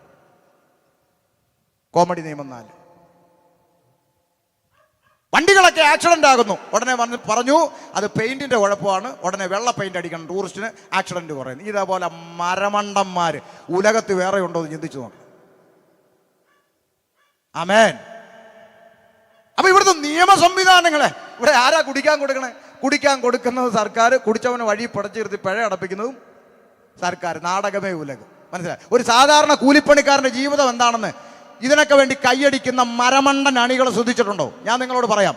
ഒരു കൂലിപ്പണിക്കാരന്റെ ജീവിതം നിങ്ങളൊന്ന് ശ്രദ്ധിച്ചേ. വൈകുന്നേരം വരെ അധ്വാനിച്ചു, വൈകിട്ട് 1200 രൂപ ശമ്പളം മേടിച്ച് പോക്കറ്റിൽ തിരികെ, എന്നിട്ട് നേരെ നടക്കുകയാണ് എവിടെ? ബിവറേജിലേക്ക്. തലേ തോർത്ത് വിട്ടുകൊണ്ട് പമ്മി നിൽക്കുകയാണ് കുപ്പിയെടുക്കാൻ. തൊട്ടു പുറകെ ഹെൽമെറ്റ് വെച്ചോണ്ട് മോനും, അപ്പൻ തോർത്തിട്ടുകൊണ്ട് മോ ഹെൽമെറ്റ് വെച്ചോണ്ട്, രണ്ടുപേരും ഒറ്റ ക്യൂവിൽ നിൽക്കുകയാണ്. അതാണ് ആധുനിക കാഴ്ച. 1200 പോക്കറ്റിലുണ്ട്, ശ്രദ്ധിച്ചോണം. 1200-ൽ 700 രൂപ കൊടുത്തൊരു നല്ല മുഴുത്ത കുപ്പിയെടുത്ത് അവിടെ മൂലയിലിരുന്ന് അടിച്ചു തീർത്തു. അപ്പൻ ഫിറ്റായി, കുപ്പി കാലിയായി. മിച്ചം കണക്കറിയാവുന്ന കൂട്ടം മിച്ചം 500. കാലിക്കുപ്പിയും കൊണ്ട് അപ്പൻ ആടി അടുത്ത ആക്രിക്കട വന്നു. കാലിക്കുപ്പി അവിടെ കൊടുക്കുന്നു. കുപ്പിക്ക് കിട്ടി 3 രൂപ. അരിക്ക് എത്രയേ ഉള്ളൂ? 1 രൂപ. അപ്പൊ 3 കിലോ അരി വീട്ടിലെത്തും. പെണ്ണുമ്പിള്ളയ്ക്ക് വരാതി ഇല്ല. അപ്പൊ 3 കിലോ അരിയും കൊണ്ട് 500 പോക്കറ്റ് തിരികെ കുടിയൻ ആടി കൈനറ്റിക് കൊണ്ട എടുത്ത് വീട്ടിലേക്ക് പോകുമ്പോൾ ദാ വരുന്നു അടുത്ത ഇരുട്ടടി. ഏത്? ആ വളവ് തിരിഞ്ഞപ്പോൾ ഒളിച്ചിരുന്ന് നിര പിടിക്കുന്ന ജീവി പിടിച്ചു. ഊതടാന്ന് പറഞ്ഞു ഊതി. ബാക്കി 500 ഉള്ളത് അവനും. ഇവിടെ നടന്നുകൊണ്ടിരിക്കുന്ന കാര്യമായി പറയുന്നേ. വൈകുന്നേരം വരെ അധ്വാനിച്ച് 1200 കയ്യിൽ നിന്ന് പോയപ്പോൾ 3 കിലോ അരി വീട്ടിലെത്തിയതിന്റെ പേരാണ് നമ്മുടെ ചേട്ടന്മാർ പറയുന്ന വികസനം. ഇതൊക്കെ തിരിച്ചറിയാൻ പറ്റാത്ത കുറെ കഴുതകളായി പൊതുജനം, അല്ലേ? അപ്പൊ നിങ്ങൾ ചോദിക്കും, കമ്മ്യൂണിസ്റ്റുകാർ ഭരിച്ചോണ്ടാന്നോ? അയ്യോ, അങ്ങനൊന്നും പറഞ്ഞേക്കല്ലേ. കമ്മ്യൂണിസ്റ്റ് ഭരിച്ചാലും കോൺഗ്രസ് ഭരിച്ചാലും നാളെ ഇവരെ എല്ലാം മാറ്റിക്കൊണ്ട് BJP വന്നാലും ഇവരെ എല്ലാം തൂത്ത് കളയാൻ ചൂല് വന്നാലും ഇവിടെ നമ്മുടെ ഗതി എന്നും ഇങ്ങനെ തന്നെയാണ്. ഇവിടെ ഒരണ്ണന്മാർ വന്നാലും ഒരു പിണ്ണാക്കും നടക്കാൻ പോകുന്നില്ല. പൊതുജനം കഴുതകളായി മാറിക്കൊണ്ടേയിരിക്കും. അല്ലാതെ ഇവിടെ ഒന്നും സംഭവിക്കാൻ പോകുന്നില്ല. നിങ്ങൾ കണ്ടോ, കാലം മുന്നോട്ട് പോകുമ്പോൾ ഇവിടെ ഒന്നും സംഭവിക്കത്തില്ല. ഇത് തിരിച്ചറിയാനുള്ളൊരല്പം വിവരവും ബോധവും മനുഷ്യനുണ്ടായാൽ യുവന്മാരുടെ ഈ പൊട്ടക്കയത്തിൽ നിന്ന് രക്ഷപ്പെട്ട് അവനവൻ്റെ കാര്യം നോക്കി ജീവിക്കാം. ഇതൊന്നും അറിയാത്ത കുറേ പേട്ട് പിള്ളേർ ഏതൊക്കെയോ പാർട്ടികൾക്ക് വേണ്ടി ചാകാനും കൊല്ലാനും മടിയില്ലാതെ തെരുവിൽ നടക്കുക കുറേ ചെറുപ്പക്കാർ. ഒന്ന് ആലോചിച്ച് നോക്കിയേ. എടാ, നീ ഏത് പാർട്ടിക്ക് വേണ്ടി അടിച്ചാലും ഇടിച്ചാലും ചത്താലും ഇരു പാർട്ടിയുടെ നേതാക്കന്മാർ അടുത്ത സ്റ്റേജിൽ കാണുമ്പോൾ തമ്മി കെട്ടിപ്പിടിച്ച് ക്യാമറയുടെ നേരെ നോക്കി വളിച്ച ചിരിയും ചിരിച്ച് അവർ വീട്ടിൽ പോകും അല്ലേ? ഇവിടുത്തെ കമ്മ്യൂണിസ്റ്റുകാർക്ക് BJP-കാരനെ കണ്ട ഭയങ്കര കലി, BJP-കാരന് കമ്മ്യൂണിസ്റ്റിനെ കണ്ട കലി, ഇവർക്ക് കോൺഗ്രസിനെ കണ്ട കലി. പക്ഷേ ഏതെങ്കിലും ഒരു ഉദ്ഘാടനത്തിന് മോഡിജി വന്നാൽ നമ്മുടെ പിണറായി സഖാവ് അപ്പുറത്തിരുന്ന് രണ്ടുപേരും നോക്കി ചിരിച്ച് ക്യാമറയുടെ നേരെ നോക്കി അവർ ചിരിയും ചിരിച്ച് പോസ് ചെയ്ത് അവർ വീട്ടിൽ പോയി. ഈ പൊട്ടന്മാർ കിടന്ന് വഴി കിടന്ന് അടിച്ച് ചാവുക വല്ല കഥയുണ്ടോ നോക്കി. ഇന്ന് വരെ ഒരു ഒറ്റ നേതാക്കന്മാരുടെ മക്കൾ ഇവിടെ രക്തസാക്ഷികളായിട്ടുണ്ടോ? ഉണ്ടോ? ഇവിടുത്തെ എല്ലാ നേതാക്കന്മാരുടെ മക്കൾ USA, UK, കാനഡ, ഓസ്ട്രേലിയയിലൊക്കെ പോയി പഠിച്ച് നല്ല ജോലി നേടി അവസാനം ഇടയ്ക്കിടയ്ക്ക് നേതാക്കന്മാർ മക്കളെ കാണാൻ ഫ്ലൈറ്റ് എടുത്ത് അവിടെ ചെല്ലുന്നു. മക്കളുമായിട്ട് ഒന്നിച്ചിരുന്ന് ചിക്കനും മട്ടനും കടിച്ചു പറിക്കുന്നു. അതിൻ്റെ വീഡിയോ എടുത്ത് നേരെ ഫേസ്ബുക്കിൽ ഇടുമ്പോൾ ദേ ഇവിടെ കോളനിയിൽ പെറ്റതള്ളയ്ക്ക് കഞ്ഞി കൊടുക്കാത്തവൻ ലൈക്കും കമൻറ്റും അടിച്ച് റോഡിൽ കിടന്ന് ചാകുന്നു അല്ലേ? എന്നാണോ ഈ കണ്ണ് തുറക്കണേ? ആരാ നിനക്ക് വേണ്ടി കരയണേ? 10 മാസം വയറ്റിൽ ചുമന്ന് നൊന്ത് പ്രസവിച്ച പെറ്റതള്ളയുടെ കണ്ണും തോളി കൈയിട്ടുകൊണ്ട് സ്കൂളിൽ പോയ കൂടപ്പുറപ്പിൻ്റെ കണ്ണും എന്നും നിന്നെ ഓർത്ത് കരഞ്ഞുകൊണ്ടിരിക്കും. അല്ലാതെ ഇവിടെ ഒരു പിണ്ണാക്കും സംഭവിച്ചിട്ടില്ല. അപ്പൊ ഇതൊന്നും എന്താ മനുഷ്യന് തിരിച്ചറിയാത്തെന്നല്ലേ നിങ്ങളുടെ ചോദ്യം? തിരിച്ചറിയാത്തതിന്റെ കാരണമാ വായിച്ചത്. യാഥാർത്ഥ്യങ്ങളെ തിരിച്ചറിയാതിരിപ്പാൻ ഈ ലോകത്തിന്റെ ദൈവം അഥവാ പാപം എന്ന് പറയുന്ന ഇരുട്ട് മനുഷ്യന്റെ ഹൃദയത്തിന്റെ അകത്ത് കുടിയിരിക്കുന്നു. ഈ ഇരുട്ട് അവന്റെ കണ്ണിനെ കുരുടാക്കി വെച്ചിരിക്കുന്നു. ഈ ഇരുട്ടിൽ നിന്ന് മോക്ഷം തേടി മനുഷ്യൻ ഈശ്വരന്മാരോട് നിലവിളിക്കാൻ തുടങ്ങി. കാലാകാലങ്ങളായി ഒരു വെളിച്ചം തേടി മനുഷ്യൻ ഈശ്വരന്മാരോട് നിലവിളിച്ചു. കിലോമീറ്ററോളം സഞ്ചരിച്ചു. പുണ്യകർമ്മ ക്രിയാദി പ്രവർത്തികൾ ചെയ്തു. നേർച്ച കാഴ്ചകൾ കഴിച്ചു. എവിടെ കിട്ടും മോക്ഷം? മോക്ഷം തേടി അവൻ ഇന്നും അലഞ്ഞുകൊണ്ടിരിക്കുന്നു. മോക്ഷം തേടി അവൻ ഇന്നും സഞ്ചരിച്ചു കൊണ്ടിരിക്കുന്നു. മോക്ഷം തേടി അവൻ നരബലി നടത്തുന്നു. മോക്ഷം തേടി അവനെ കൊണ്ട് ഒക്കുന്നതെല്ലാം മനുഷ്യൻ ചെയ്യുന്നു. എവിടെ കിട്ടും മോക്ഷം? മനുഷ്യന്റെ ഹൃദയത്തിന്റെ അകത്ത് കുടിയിരിക്കുന്ന പാപമെന്ന ഇരുട്ടിൽ നിന്ന് ഒരു വെളിച്ചം തേടി തമസോ മാം ജ്യോതിർഗമേ എന്ന് വിളിച്ചുകൊണ്ട് മനുഷ്യൻ ഈശ്വരന്മാരോട് നിലവിളിച്ചപ്പോൾ സർവ്വ മനുഷ്യന്റെയും പ്രാർത്ഥനയ്ക്ക് മറുപടിയായി ഇന്നേക്ക് 2000 വർഷങ്ങൾക്കപ്പുറം സാക്ഷാൽ ദൈവം പ്രപഞ്ചത്തെ സൃഷ്ടിച്ച സൃഷ്ടാവ് പടച്ചവൻ ഈശ്വരൻ ഭഗവാൻ ദൈവം വേഷത്തിൽ മനുഷ്യാവതാരമെടുത്ത് ലോകത്തിലേക്ക് ഇറങ്ങി വന്നു. പാലസ്തീന്റെ പച്ചമണ്ണിൽ കാലമർത്തിച്ച വിട്ടിക്കൊണ്ട് സർവ്വ മനുഷ്യന്റെയും പ്രാർത്ഥനയ്ക്ക് മറുപടിയായി അവൻ ഇങ്ങനെ വിളിച്ചു പറഞ്ഞു, ഞാൻ ലോകത്തിന്റെ വെളിച്ചമാകുന്നു, എന്നിൽ വസിക്കുന്നവരാരും ഇരുളിൽ നടക്കുകയില്ല. ഇന്ന് രാത്രി പുതുക്കുളത്തോടെ അഭിമാനത്തോടെ പറയട്ടെ, ഞാൻ ലോകത്തിന്റെ വെളിച്ചമാണെന്ന് അധികാരത്തോടെ അവകാശത്തോടെ ലോകത്തോട് പ്രസ്താവിച്ച് ലോകം കണ്ട ഒരേ ഒരു പ്രസംഗകൻ, ലോകം കണ്ട ഒരേ ഒരു പ്രവാചകൻ, ലോകം കണ്ട ഒരേ ഒരു മഹാഗുരു, ലോകം കണ്ട ഒരേ ഒരു ദൈവം, അവനത്ര ഇന്ന് രാത്രിയിൽ ഷമീർ അബ്ദുൽ സലാം പ്രസംഗിക്കുന്ന നസ്രത്തുകാരനായ യേശു ക്രിസ്തു. അതുകൊണ്ട് ഞങ്ങൾ അഭിമാനത്തോടെ വിളിച്ചു പറയും, മറ്റൊരുത്തനിലും രക്ഷയില്ല. മാനവജാതിക്ക് പാപത്തിന്റെ പടുകുടിയിൽ നിന്ന്, ഇരുട്ടിന്റെ പിടിയിൽ നിന്ന് രക്ഷ പ്രാപിപ്പാൻ ആകാശത്തിന്റെ കീഴിൽ മനുഷ്യരുടെ ഇടയിൽ യേശുക്രിസ്തു എന്ന ഏക നാമമല്ലാതെ പോരാ, ഏക സത്യ സുവിശേഷമല്ലാതെ പോരാ, ഏക സത്യ നിത്യ ദൈവമല്ലാതെ മറ്റൊരു രക്ഷാമാർഗം ഈ ക്ഷുതിയിൽ ഇല്ലവേ ഇല്ല എന്ന് ഞങ്ങൾ അഭിമാനത്തോടെ വിളംബരം ചെയ്യും. നിങ്ങൾ പറയൂ, ഞങ്ങൾ നിങ്ങളെ പറ്റിക്കുവാണോ? ഞങ്ങൾ നിങ്ങളെ പരസ്യം പറഞ്ഞ് പറ്റിക്കാൻ വന്നവരാണോ? സിനിമാ നടൻ മമ്മൂട്ടി TV-യിൽ വന്ന് പറഞ്ഞു, എൻ്റെ ഗ്ലാമറിന്റെ രഹസ്യം ഇന്ദുലേഖ സോപ്പ്. 3 മാസം തേച്ചോ നിങ്ങളും വെളുക്കും. ഇത് കേട്ടൊരു അമ്മാവൻ 6 മാസം മേടിച്ച് തേച്ചു, വെളുത്തില്ല. അവസാനം കോടതി കേസ് കൊടുത്തു, നഷ്ടപരിഹാരം മേടിച്ചെന്നാണ് വാർത്തയെ കണ്ടത്. ഞങ്ങൾ ഇതുപോലെ പരസ്യം പറഞ്ഞ് നിങ്ങളെ പറ്റിക്കാൻ വന്നതല്ല. പുതുക്കുളത്ത് ഒരു കാലത്ത് മദ്യത്തിനും ലഹരിക്കും കഞ്ചാവിനും അടിമപ്പെട്ട് അപ്പനും അമ്മയ്ക്കും സഹോദരങ്ങൾക്കും തലവേദനയായി ജീവിച്ച അനേക ചെറുപ്പക്കാർ ഈ കസേരക്കകത്തിരിപ്പുണ്ട്. ഈ പന്തലിന്റെ അകത്തിരിപ്പുണ്ട്. ഒരു കാലത്ത് സമൂഹത്തിന് വേണ്ടാന്ന് പറഞ്ഞ്, കുടുംബത്തിന് ഭാരമാണെന്ന് പറഞ്ഞ് ഞങ്ങളെപ്പോലുള്ള അനേക ചെറുപ്പക്കാരെ അമ്മയപ്പന്മാർക്ക് കൊള്ളാവുന്നവരാക്കി തിരിച്ചു കൊടുത്തൊരു ചരിത്രം ഉലകത്തിലുണ്ടായിട്ടുണ്ടെങ്കിൽ അത് സുവിശേഷത്തിനല്ലാതെ മറ്റൊന്നിനും സാധിച്ചിട്ടില്ല. ആമേൻ. അല്ലെങ്കിൽ പുതുക്കുളംകാരെ നിങ്ങൾ പറ, എന്തിന് നിങ്ങൾ സുവിശേഷത്തെ വെറുക്കണം? സുവിശേഷം നിങ്ങൾക്ക് എന്ത് ദോഷം വരുത്തി?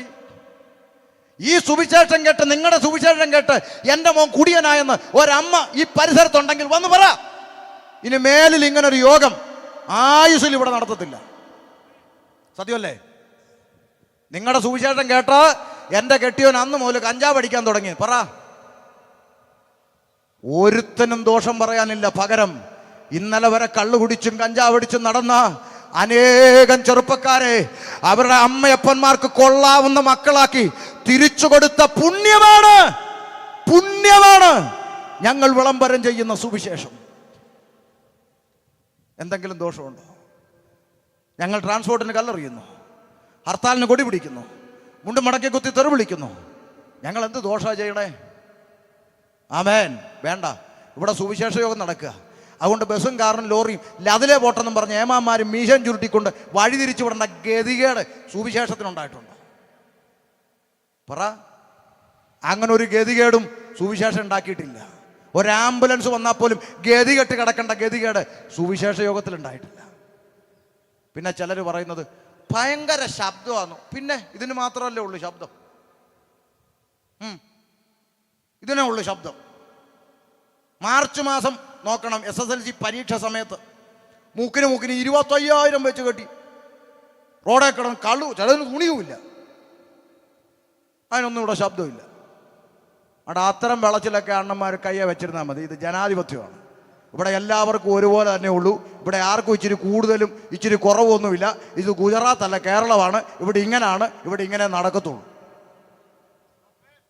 ഇനി അല്ല വല്ല ചീത്തയും വിളിച്ച് പറയുന്നേ പറ. നിങ്ങളുടെ യോഗങ്ങൾ ഇനി നടത്തണ്ട. നിങ്ങൾ പറയുന്നത് കേട്ട് എൻ്റെ കൊച്ചു തല തിരിഞ്ഞു പോയി, എൻ്റെ ചെറുക്കൻ വഷളായി, എൻ്റെ കെട്ടിയും കുടിയനായി, അങ്ങനെ വല്ലതും ഉണ്ട് ന്യായമായി അത് പറയണം.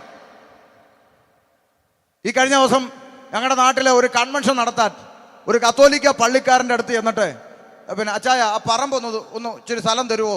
എന്തിനാ? സുവിശേഷം നടത്താം. അയ്യോ എൻ്റെ പൊന്നെ, പള്ളിയിൽ ഒന്നാമത് അച്ഛൻ വഴക്കുണ്ടാക്കും, ഇനി അച്ഛൻ എന്നെ പള്ളിയിൽ നിന്നും കൂടെ പുറത്താക്കും, നിങ്ങൾക്ക് തന്നാലെന്നും പറഞ്ഞ് ആ ക്രിസ്ത്യാനി തന്നില്ല.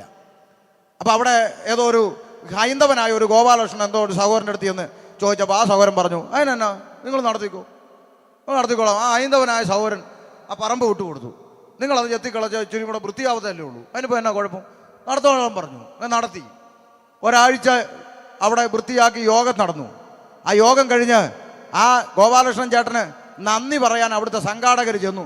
ചേട്ടാ വളരെ നന്ദിയുണ്ട് കേട്ടോ, ആ പറമ്പ് ഇങ്ങനെ തന്നതിൽ നന്ദിയുണ്ടെന്ന് പറയാൻ ചെന്നു. അപ്പോൾ ആ ചേട്ടൻ, ആ ഹൈന്ദവ സഹോദരനായ ആ ചേട്ടൻ പറയാ വാക്കുകളെ, അല്ല എന്തൊക്കെ ആയാലും ഒരു കാര്യത്തിൽ സമ്മതിച്ചു എന്ന് പറഞ്ഞു. എന്താ 500 പേര് വീതം ഇല്ലായിരുന്നു ആ യോഗത്തിനെന്ന് പറഞ്ഞു. 500 പേരിനടുത്ത് ഉള്ള യോഗമായിരുന്നു സാറേന്ന്. കൊള്ളാം. എന്തായാലും 3 ദിവസം 500 പേര് ആ പറമ്പിൽ വന്നിരുന്നിട്ട് നിങ്ങൾ എഴുന്നേറ്റ് പോയിട്ട് ഒരു ഒറ്റ പാക്കും പാൻപരാഗിൻ്റെയും പൈൻ്റ് കുപ്പിയും അവിടുന്ന് പറക്കാനില്ലായിരുന്നു. ഞങ്ങളൊരു 500 എണ്ണമാണ് അവിടെ കൂടിയതെങ്കിൽ കുറഞ്ഞത് 2 ക്വാർട്ടറും 2 പൈൻറ്റിൻ്റെ കുപ്പിയും 4 ഹാൻസും 2 പാമ്പരാഗിൻ്റെയും കവറെങ്കിലും കണ്ടേനെ. എന്തായാലും അത്ര ഒത്തില്ലല്ലോ എന്ന് അത്രയെങ്കിലും പറഞ്ഞല്ലോ. സന്തോഷം. ഒരു ദോഷവും പറയാനില്ലല്ലോ. പിന്നെ എന്തിനാണോ എതിർക്കുന്നത്? മതം മാറ്റുന്നു പോലും. എടോ മതം മാറിയിട്ട് വല്ല കാര്യമുണ്ടോ? ഡെയിലി 2 കുപ്പി വെള്ളം അടിക്കുന്ന നാരായണനെ ക്രിസ്ത്യാനി പിടിച്ച് വെള്ളത്തിൽ മുക്കി ജോസഫാക്കി. നാരായണനായപ്പോഴും അടിക്കും 2 കുപ്പി, ജോസഫ് ആയപ്പോഴും അടിക്കും 2 കുപ്പി. വല്ല കാര്യമുണ്ടോ? ഞങ്ങളാരും മതവും മാറിയിട്ടില്ല, സർട്ടിഫിക്കറ്റും മാറിയിട്ടില്ല. അതുകൊണ്ടാണ് ഇപ്പോഴും ഫ്ലക്സിനകത്ത് ഷമീർ കൊല്ലെന്ന് വെച്ചാൽ എന്താ? സർട്ടിഫിക്കറ്റ് മാറാത്തോണ്ടാ, മതം മാറാത്തോണ്ടാ. പക്ഷെ ഇന്നലെ വരെ ജീവിച്ച ജീവിതം മാറി. മനസ്സിലായോ? ഞങ്ങൾ വിളിച്ചു പറയുന്നത് മതം മാറ്റുന്ന സന്ദേശമല്ല. ഇന്നലെ വരെ കള്ളും കുടിച്ച് ഭാര്യയ്ക്കും കുഞ്ഞുങ്ങൾക്കും തലവേദനയായി ജീവിച്ചവനെങ്കിൽ നാളെ മുതൽ ഈ സമൂഹത്തിൽ നീ അന്തസ്സായി തല ഉയർത്തിപ്പിടിച്ച് ഈ ദേശത്തിൽ നിന്നെ അനുഗ്രഹിക്കുന്നവനാക്കി മാറ്റുന്ന, നിന്റെ ചരിത്രം തിരുത്തി എഴുതുന്ന ഒരു സന്ദേശമുണ്ടെങ്കിൽ അതാണ് സുവിശേഷത്തിന്റെ സന്ദേശം. പാപം അകത്തു നിന്ന് പുറത്തു പോകണം. അതിന് നീ ദൈവത്തെ കണ്ടുമുട്ടണം. ഈ ദൈവത്തെ തപ്പി ഞാൻ എവിടെ പോകണം പാസ്റ്ററെ? നിങ്ങൾ പറഞ്ഞേക്കെ മനസ്സിലായി. ദൈവത്തെ തിരക്കി ഞാൻ എവിടെ പോകണമെന്ന് പറഞ്ഞതാ. ദൈവത്തെ തപ്പി എവിടെ പോകണം? അപ്പോസ്തല പ്രവൃത്തി 17:24 കൊടുത്ത് വേഗത്തിൽ വായിച്ചു. വേഗത്തിൽ വായിച്ചു. അപ്പോസ്തലപ്രവൃത്തി 17:24. ദൈവത്തെ തപ്പി ഞാൻ എവിടെ പോകണം? ചോദ്യത്തിന്റെ മറുപടി അവിടെയുണ്ട്. ഒന്നുറക്കെ വായിച്ചാട്ടെ. ലോകവും ലോകവും അതിലുള്ളതൊക്കെയും ഉണ്ടാക്കിയ ദൈവം. നിക്കട്ടെ. ലോകവും അതിലുള്ളതൊക്കെയും ഉണ്ടാക്കിയവനാണ് ദൈവം. മനസ്സിലായോ? അപ്പൊ ദൈവം എന്ന് പറഞ്ഞാൽ ആരാ? ഈ ലോകവും ഇതിലുള്ളതൊക്കെയും എന്ന് പറഞ്ഞാൽ ഈ കസേരക്കകത്ത് കുത്തിയിരിക്കുന്ന നിന്നെ ഉൾപ്പെടെ ഉണ്ടാക്കിയവനാണ് ദൈവം എന്ന്. ഒരു ചോദ്യം ചോദിക്കട്ടെ, മനുഷ്യനെ സൃഷ്ടിച്ചത് ആര്? ഉറക്കെ പറഞ്ഞേ കുഞ്ഞുങ്ങളെ, ഉറക്കെ പറ, ധൈര്യമായിട്ട് പറ. ദൈവം. ഉറക്കെ പറഞ്ഞേ, മനുഷ്യനെ സൃഷ്ടിച്ചത് ആര്? ദൈവം. ഇന്ന് നമ്മൾ ജീവിക്കുന്ന വർഷം ഏതാ? 2023. അതുകൊണ്ട് ഒരു ചോദ്യം കൂടെ തിരിച്ചു ചോദിക്കുക. മനുഷ്യനെ സൃഷ്ടിച്ചത് ആര്? ദൈവം. ഇന്ന് ദൈവത്തെ സൃഷ്ടിക്കുന്ന ആര്? അതാ കുഴപ്പം. അവൻ സൃഷ്ടിച്ചു വരും മനുഷ്യൻ. ഈ മൂക്കി ശ്വാസമുള്ള പീറ മനുഷ്യൻ, അവനാണ് ദൈവത്തെ സൃഷ്ടിക്കുന്നത്. കളർ വേണം, ബ്ലാക്ക് ആൻഡ് വൈറ്റ് വേണം, ലിപ്സ്റ്റിക് ഇട്ട വേണം, ഇടാത്ത വേണം, ഇരിക്കുന്ന വേണം, നടക്കുന്ന വേണം, കിടക്കുന്ന വേണം. ഇവനാണ് ഉണ്ടാക്കുന്നത്. എടാ, മേപ്പോട്ട് വലിക്കുന്ന ശ്വാസം കീപ്പോട്ട് വിടാൻ കഴിയാതെ പോയാൽ വാഴപ്പുണ്ടി പോലെ കിടക്കുന്ന നീയാണോ സൃഷ്ടാവിനെ ഉണ്ടാക്കണേ? വേദപുസ്തകം പറയാം, നീ ഉണ്ടാക്കിയ ദൈവത്തെ അല്ല, ഈ ലോകവും അതിലുള്ള സകലത്തെയും ഉണ്ടാക്കിയ ദൈവം, സൃഷ്ടിച്ച ദൈവം. ആ ദൈവം വായിച്ചോ, ലോകവും അതിലുള്ളതൊക്കെ ഉണ്ടാക്കിയ ദൈവം സ്വർഗത്തിലും ഭൂമിക്കും നാഥനാകൊണ്ട്. അപ്പൊ ഈ സകലത്തെയും സൃഷ്ടിച്ച ഈശ്വരൻ, പടച്ചവൻ, സൃഷ്ടാവ്, ദൈവം, അവൻ ആരാ? സ്വർഗത്തിനും ഭൂമിക്കും നാഥൻ. അല്ലാതെ ഏതെങ്കിലും ഒരു ജില്ലയിൽ മാത്രം ഒതുങ്ങിയിരിക്കുന്ന പുള്ളിയല്ല ദൈവം. ഏതെങ്കിലും ഒരു പഞ്ചായത്തിലോ ഒരു വില്ലേജിലോ ആരെങ്കിലും പറയുന്ന അനുസരിച്ച് അവിടെ ഇരിക്കുന്ന പുള്ളിയല്ല ദൈവം. നീ പറയുന്ന അനുസരിച്ച് ഇറങ്ങാനും കയറാനും, നീ പറയുന്ന അനുസരിച്ച് ഇരിക്കാനും കിടക്കാനും, നീ പറയുന്ന അനുസരിച്ച് തുറക്കാനും അടയ്ക്കാനും നിന്റെ കീഴെ പണിയെടുക്കുന്ന ബംഗാളിയല്ല ദൈവം. നിന്റെ കീഴെ പണിയെടുക്കുന്ന ബംഗാളിയോട് പറഞ്ഞാൽ അവൻ കേൾക്കും. സകലത്തെയും സൃഷ്ടിച്ച തമ്പുരാനെ നീ അല്ല അനുസരിപ്പിക്കേണ്ടത്, ആ ദൈവത്തിന്റെ കൽപ്പന നീയാ അനുസരിക്കേണ്ടത്. മനസ്സിലാക്കുന്നുണ്ടോ? സ്വർഗത്തിനും ഭൂമിക്കും നാഥനാകൊണ്ട് കൈപ്പണിയായ കെട്ടിടങ്ങളിൽ വാസം ചെയ്യുന്നില്ല. കൈപ്പണിയായ കെട്ടിടങ്ങളിൽ വാസം ചെയ്യുന്നില്ല. മനുഷ്യന്റെ കൈപ്പണിയായ കെട്ടിടങ്ങളിൽ കുടിയിരിക്കുന്നവനല്ല പ്രപഞ്ചത്തെ നിർമ്മിച്ച ദൈവം. മനസ്സിലായോ? അപ്പൊ നിങ്ങൾ ചോദിക്കും, പെന്തിക്കോസുകാർ പ്രാർത്ഥിക്കാൻ പോകുന്ന കെട്ടിടത്തിലല്ലേ? ആന്ന്. പിന്നെന്തിനാ നിങ്ങൾ കെട്ടിടത്തിൽ പോയി പ്രാർത്ഥിക്കുന്നത്? ഞങ്ങൾ പോയി പ്രാർത്ഥിച്ചിട്ട് പ്രാർത്ഥന കഴിഞ്ഞ് ഞായറാഴ്ച വാതിൽ പൂട്ടിയിട്ട് യേശുവേ എന്നാൽ ശരി അടുത്ത ആഴ്ച കാണാം കേട്ടോ, സൂക്ഷിച്ചിരുന്നോണേ, കള്ളന്മാരൊന്നും എടുത്തുകൊണ്ട് പോകാതെ നോക്കിക്കോണേ എന്ന് പറഞ്ഞ് അവിടുന്ന് ടാറ്റ പറഞ്ഞ് യേശുവിനെ അവിടെ കൂടിയിരുത്തിയിട്ടാണോ പോകുന്നത്? ആണോ? അല്ല. ഞങ്ങൾ പ്രാർത്ഥിക്കുന്ന കെട്ടിടങ്ങളിലും ചന്ത മൈതാനത്തും റോഡിലും മരച്ചുവട്ടിലും പ്രാർത്ഥിക്കും. എന്തുകൊണ്ടാണെന്നറിയാമോ? അവിടെ ഒന്നും യേശുവിനെ കുടിയിരുത്തിയിട്ടില്ല. പിന്നെന്താ? യേശു പറഞ്ഞു, രണ്ടോ മൂന്നോ പേർ എൻ്റെ നാമത്തിൽ പ്രാർത്ഥനയ്ക്ക് കൂടി വരുമ്പോൾ അവരുടെ മധ്യേ ഞാൻ ഇറങ്ങി വരാമെന്ന് വാക്ക് പറഞ്ഞ് ദൈവ സാന്നിധ്യം പ്രാർത്ഥിക്കുന്നവന്റെ ഇടയിലേക്ക് ഇറങ്ങി വരുമ്പോൾ അവിടെ ഇരുന്ന് ദൈവത്തെ ആരാധിക്കുന്ന ദൈവ കുഞ്ഞുങ്ങൾ പ്രാർത്ഥന കഴിഞ്ഞ് ഇറങ്ങിപ്പോകുമ്പോൾ യേശുവിനെ അതിനകത്ത് കുടിയിരുത്തിയിട്ടല്ല പോകുന്നത്, മറിച്ച് ഇറങ്ങിപ്പോകുന്ന എൻ്റെയും നിന്റെയും ഹൃദയമാകുന്ന മന്ദിരം, ഹൃദയമാകുന്ന ദേവാലയം, ഹൃദയമാകുന്ന ക്ഷേത്രം, അവിടെ വസിക്കുവാനാണ് സർവേശ്വരൻ ആഗ്രഹിക്കുന്നത്. അതുകൊണ്ട് വേദപുസ്തകം വിളിച്ചു പറയുന്നു, നാം ജീവനുള്ള ദൈവത്തിന്റെ ആലയമല്ലോ. പ്രിയപ്പെട്ട പുതുക്കുളത്തെ സഹോദരങ്ങളെ, ദൈവം വസിക്കാൻ ആഗ്രഹിക്കുന്ന എൻ്റെ നിന്റെയും ഹൃദയമാകുന്ന ക്ഷേത്രത്തിലാണ്. നിന്റെയും എൻ്റെയും ഹൃദയമാകുന്ന പള്ളിക്കകത്താണ്, ഹൃദയമാകുന്ന മന്ദിരത്തിൻ്റെ അകത്താണ്. നീ വാതിലല്ല തുറന്നു കൊടുക്കേണ്ടത്. ഇന്ന് രാത്രി നിന്റെ ഹൃദയം യേശുവിനായി തുറക്കപ്പെടണം. നിന്റെ ഹൃദയം തുറക്കപ്പെടണം. ദൈവം നിന്റെ ഹൃദയത്തിൽ വസിക്കാൻ ആഗ്രഹിക്കുന്നു. നോക്കിയേ, അതിന് നല്ലൊരു ഉദാഹരണം ഞാൻ പറയാം. 2018 ഇവിടെ പ്രളയം വന്നോ കുഞ്ഞെ? പ്രളയം വന്നു. സത്യസന്ധമായി പറയണം, ഞാൻ പറയുന്ന കാര്യം ശരിയല്ലെങ്കിൽ നിങ്ങൾ അവിടെ ഇരുന്നുകൊണ്ട് പറയണം അത് അല്ല അത് തെറ്റാന്ന് പറഞ്ഞോണം, ധൈര്യമായിട്ട് പറഞ്ഞോണം. കാരണം ഇല്ലാത്ത പറയാൻ പാടില്ല, അതുകൊണ്ടായി ചോദിക്കണേ. പ്രളയം വന്നപ്പോൾ അല്ലേ ദൈവാസന്മാരെ, പ്രളയം വന്നു. ഇവിടെയുള്ള പാരമ്പര്യം പറയുന്ന ക്രിസ്ത്യാനി ഉൾപ്പെടെയുള്ളവൻ്റെ വീട്ടിൽ യേശുവും ഗീവർഗീസും ഉൾപ്പെടെയുള്ളതെല്ലാം വെള്ളത്തിൽ കൂടെ ഒഴുകി ഇല്ലേ? ഒഴുകി. ഗീവർഗീസ് ഒഴുകി പോകുന്ന കണ്ട് ചാക്കോച്ചൻ ഇറങ്ങി നിന്നിട്ട് നോക്കിയപ്പോൾ ഹെലികോപ്റ്റർ രക്ഷിക്കാൻ മേളി വട്ട വിട്ടിട്ടുണ്ട്. ഉടനെ ചാക്കോച്ചൻ അങ്ങോട്ട്, ഹെലികോപ്റ്ററെ ഒന്ന് വരൂ പ്ലീസ്, ഓടി വരൂ, എൻ്റെ ഗീവർഗീസ് പോകുന്നു, ഒന്ന് രക്ഷിക്കുന്നാണോ പറഞ്ഞത് അതോ എന്നെ രക്ഷിക്കുന്നാണോ? സത്യമേ പറയാവൂ, സത്യമേ പറയാവൂ. ആരെ രക്ഷിക്കുന്നു? എന്നെ രക്ഷിക്കുന്നു അല്ലേ?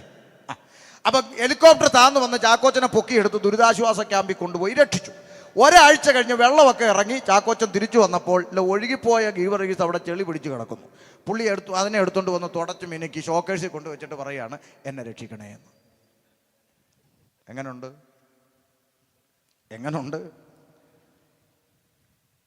എടോ, ഇതൊക്കെ മനസ്സിലാക്കാൻ ഡിഗ്രി വേണോടോ? ഇതിന് തലയ്ക്കകത്ത് മൂള ഉണ്ടായാൽ പോലെ. ഇതൊന്നും തിരിച്ചറിയാതെയാണ് മനുഷ്യൻ സൃഷ്ടാവിനെ മറന്നിട്ട് സൃഷ്ടിയെ ഭജിക്കുന്നത്. അതുകൊണ്ടാ വേദപുസ്തകം പറഞ്ഞത്, മനുഷ്യന്റെ കൈപ്പണിയായ കെട്ടിടങ്ങളിൽ കുടിയിരിക്കുന്നവനല്ല ദൈവം, മറിച്ച് എന്റെയും നിന്റെയും ഹൃദയമാകുന്ന മന്ദിരത്തിൽ വസിച്ചുകൊണ്ട് നിന്റെ ഹൃദയത്തിന്റെ അകത്ത് കുടിയിരിക്കുന്ന പാപമെന്ന ഇരുട്ടിനെ പറിച്ചെടുത്ത് പുറത്തെറിഞ്ഞുകൊണ്ട് നാളെ മുതൽ ദേശത്തിൽ നിന്നെ വെളിച്ചത്തിൽ നടത്താൻ കഴിവുള്ള ഒരേ ഒരു സന്ദേശമുണ്ടെങ്കിൽ അതാണ് ഞങ്ങൾ ഇന്ന് രാത്രി വിളംബരം ചെയ്യുന്ന യേശുക്രിസ്തുവിന്റെ സുവിശേഷം. ഈ സന്ദേശം നിന്റെ ഹൃദയത്തിൻ്റെ അകത്ത് കടന്നു വന്നാൽ, ഈ യേശു നിന്റെ കുടുംബത്തിൻ്റെ അകത്ത് കടന്നു വന്നാൽ, ഇന്നലെ വരെ ഈ ദേശത്ത് നീ ഭാരമാണെന്ന് പറഞ്ഞെങ്കിൽ, ഇന്നലെ വരെ ശാപമാണെന്ന് പറഞ്ഞെങ്കിൽ, ഇന്നലെ വരെ നീ ഗതി പിടിക്കത്തില്ലെന്ന് പറഞ്ഞെങ്കിൽ, നാളെ നിന്റെ ചരിത്രം മാറ്റിമറിക്കുന്ന സന്ദേശമാണ് സുവിശേഷം. ഇന്നേക്ക് 20 വർഷങ്ങൾക്ക് മുമ്പ് ഞാൻ എൻ്റെ കൂട്ടുകാരുമായി സന്ധ്യയ്ക്ക് കള്ളും കുടിച്ച് കൂട്ടുകാരുമായി പാക്കും പാൻപരാഗം ചവച്ച് മുണ്ടും മടക്കി കുത്തി കവലയിൽ കൂടെ നടന്നു പോയാൽ എൻ്റെ നാട്ടിലുള്ള കവലയിലെ പീടികക്കടയിലുള്ള കടക്കാർ വിരല് ചൂണ്ടി ചോദിക്കാൻ, അവൻ ഏതാ പോകുന്നത് തലതെറിച്ചവൻ? അപ്പോൾ അടുത്തിരിക്കുക കടക്കാരൻ പറയാ, ഇല്ലേ സലാമിൻ്റെ മോനാ, ഇല്ല ജമീലയുടെ മോനെ, അവൻ തലതെറിച്ച് അങ്ങനെ നടക്കുക, കള്ളു കുടിച്ച് നടക്കുക എന്നൊക്കെ പറഞ്ഞൊരു കാലം. ആ കാലത്തിൻ്റെ നടുവിൽ ഇന്ന് ചരിത്രം തിരുത്തപ്പെട്ടു. ഇന്ന് എൻ്റെ മാതാവ് അതിലൂടെ നടന്നു പോയാൽ ആ കടക്കാർ വിരൽ ചൂണ്ടി അല്പം ബഹുമാനത്തോടെ പറയും, ദേ പോകുന്ന ആരെന്നറിയാമോ? ആരാ? നമ്മുടെ മറ്റേ പ്രസംഗകനില്ലയോ? ഷമീർ കൊല്ലത്തിൻ്റെ അമ്മയാ ആണ്ടോ? അപ്പം എന്ന് തല ഉയർത്തിപ്പിടിച്ച് എൻ്റെ അമ്മ നടക്കാം.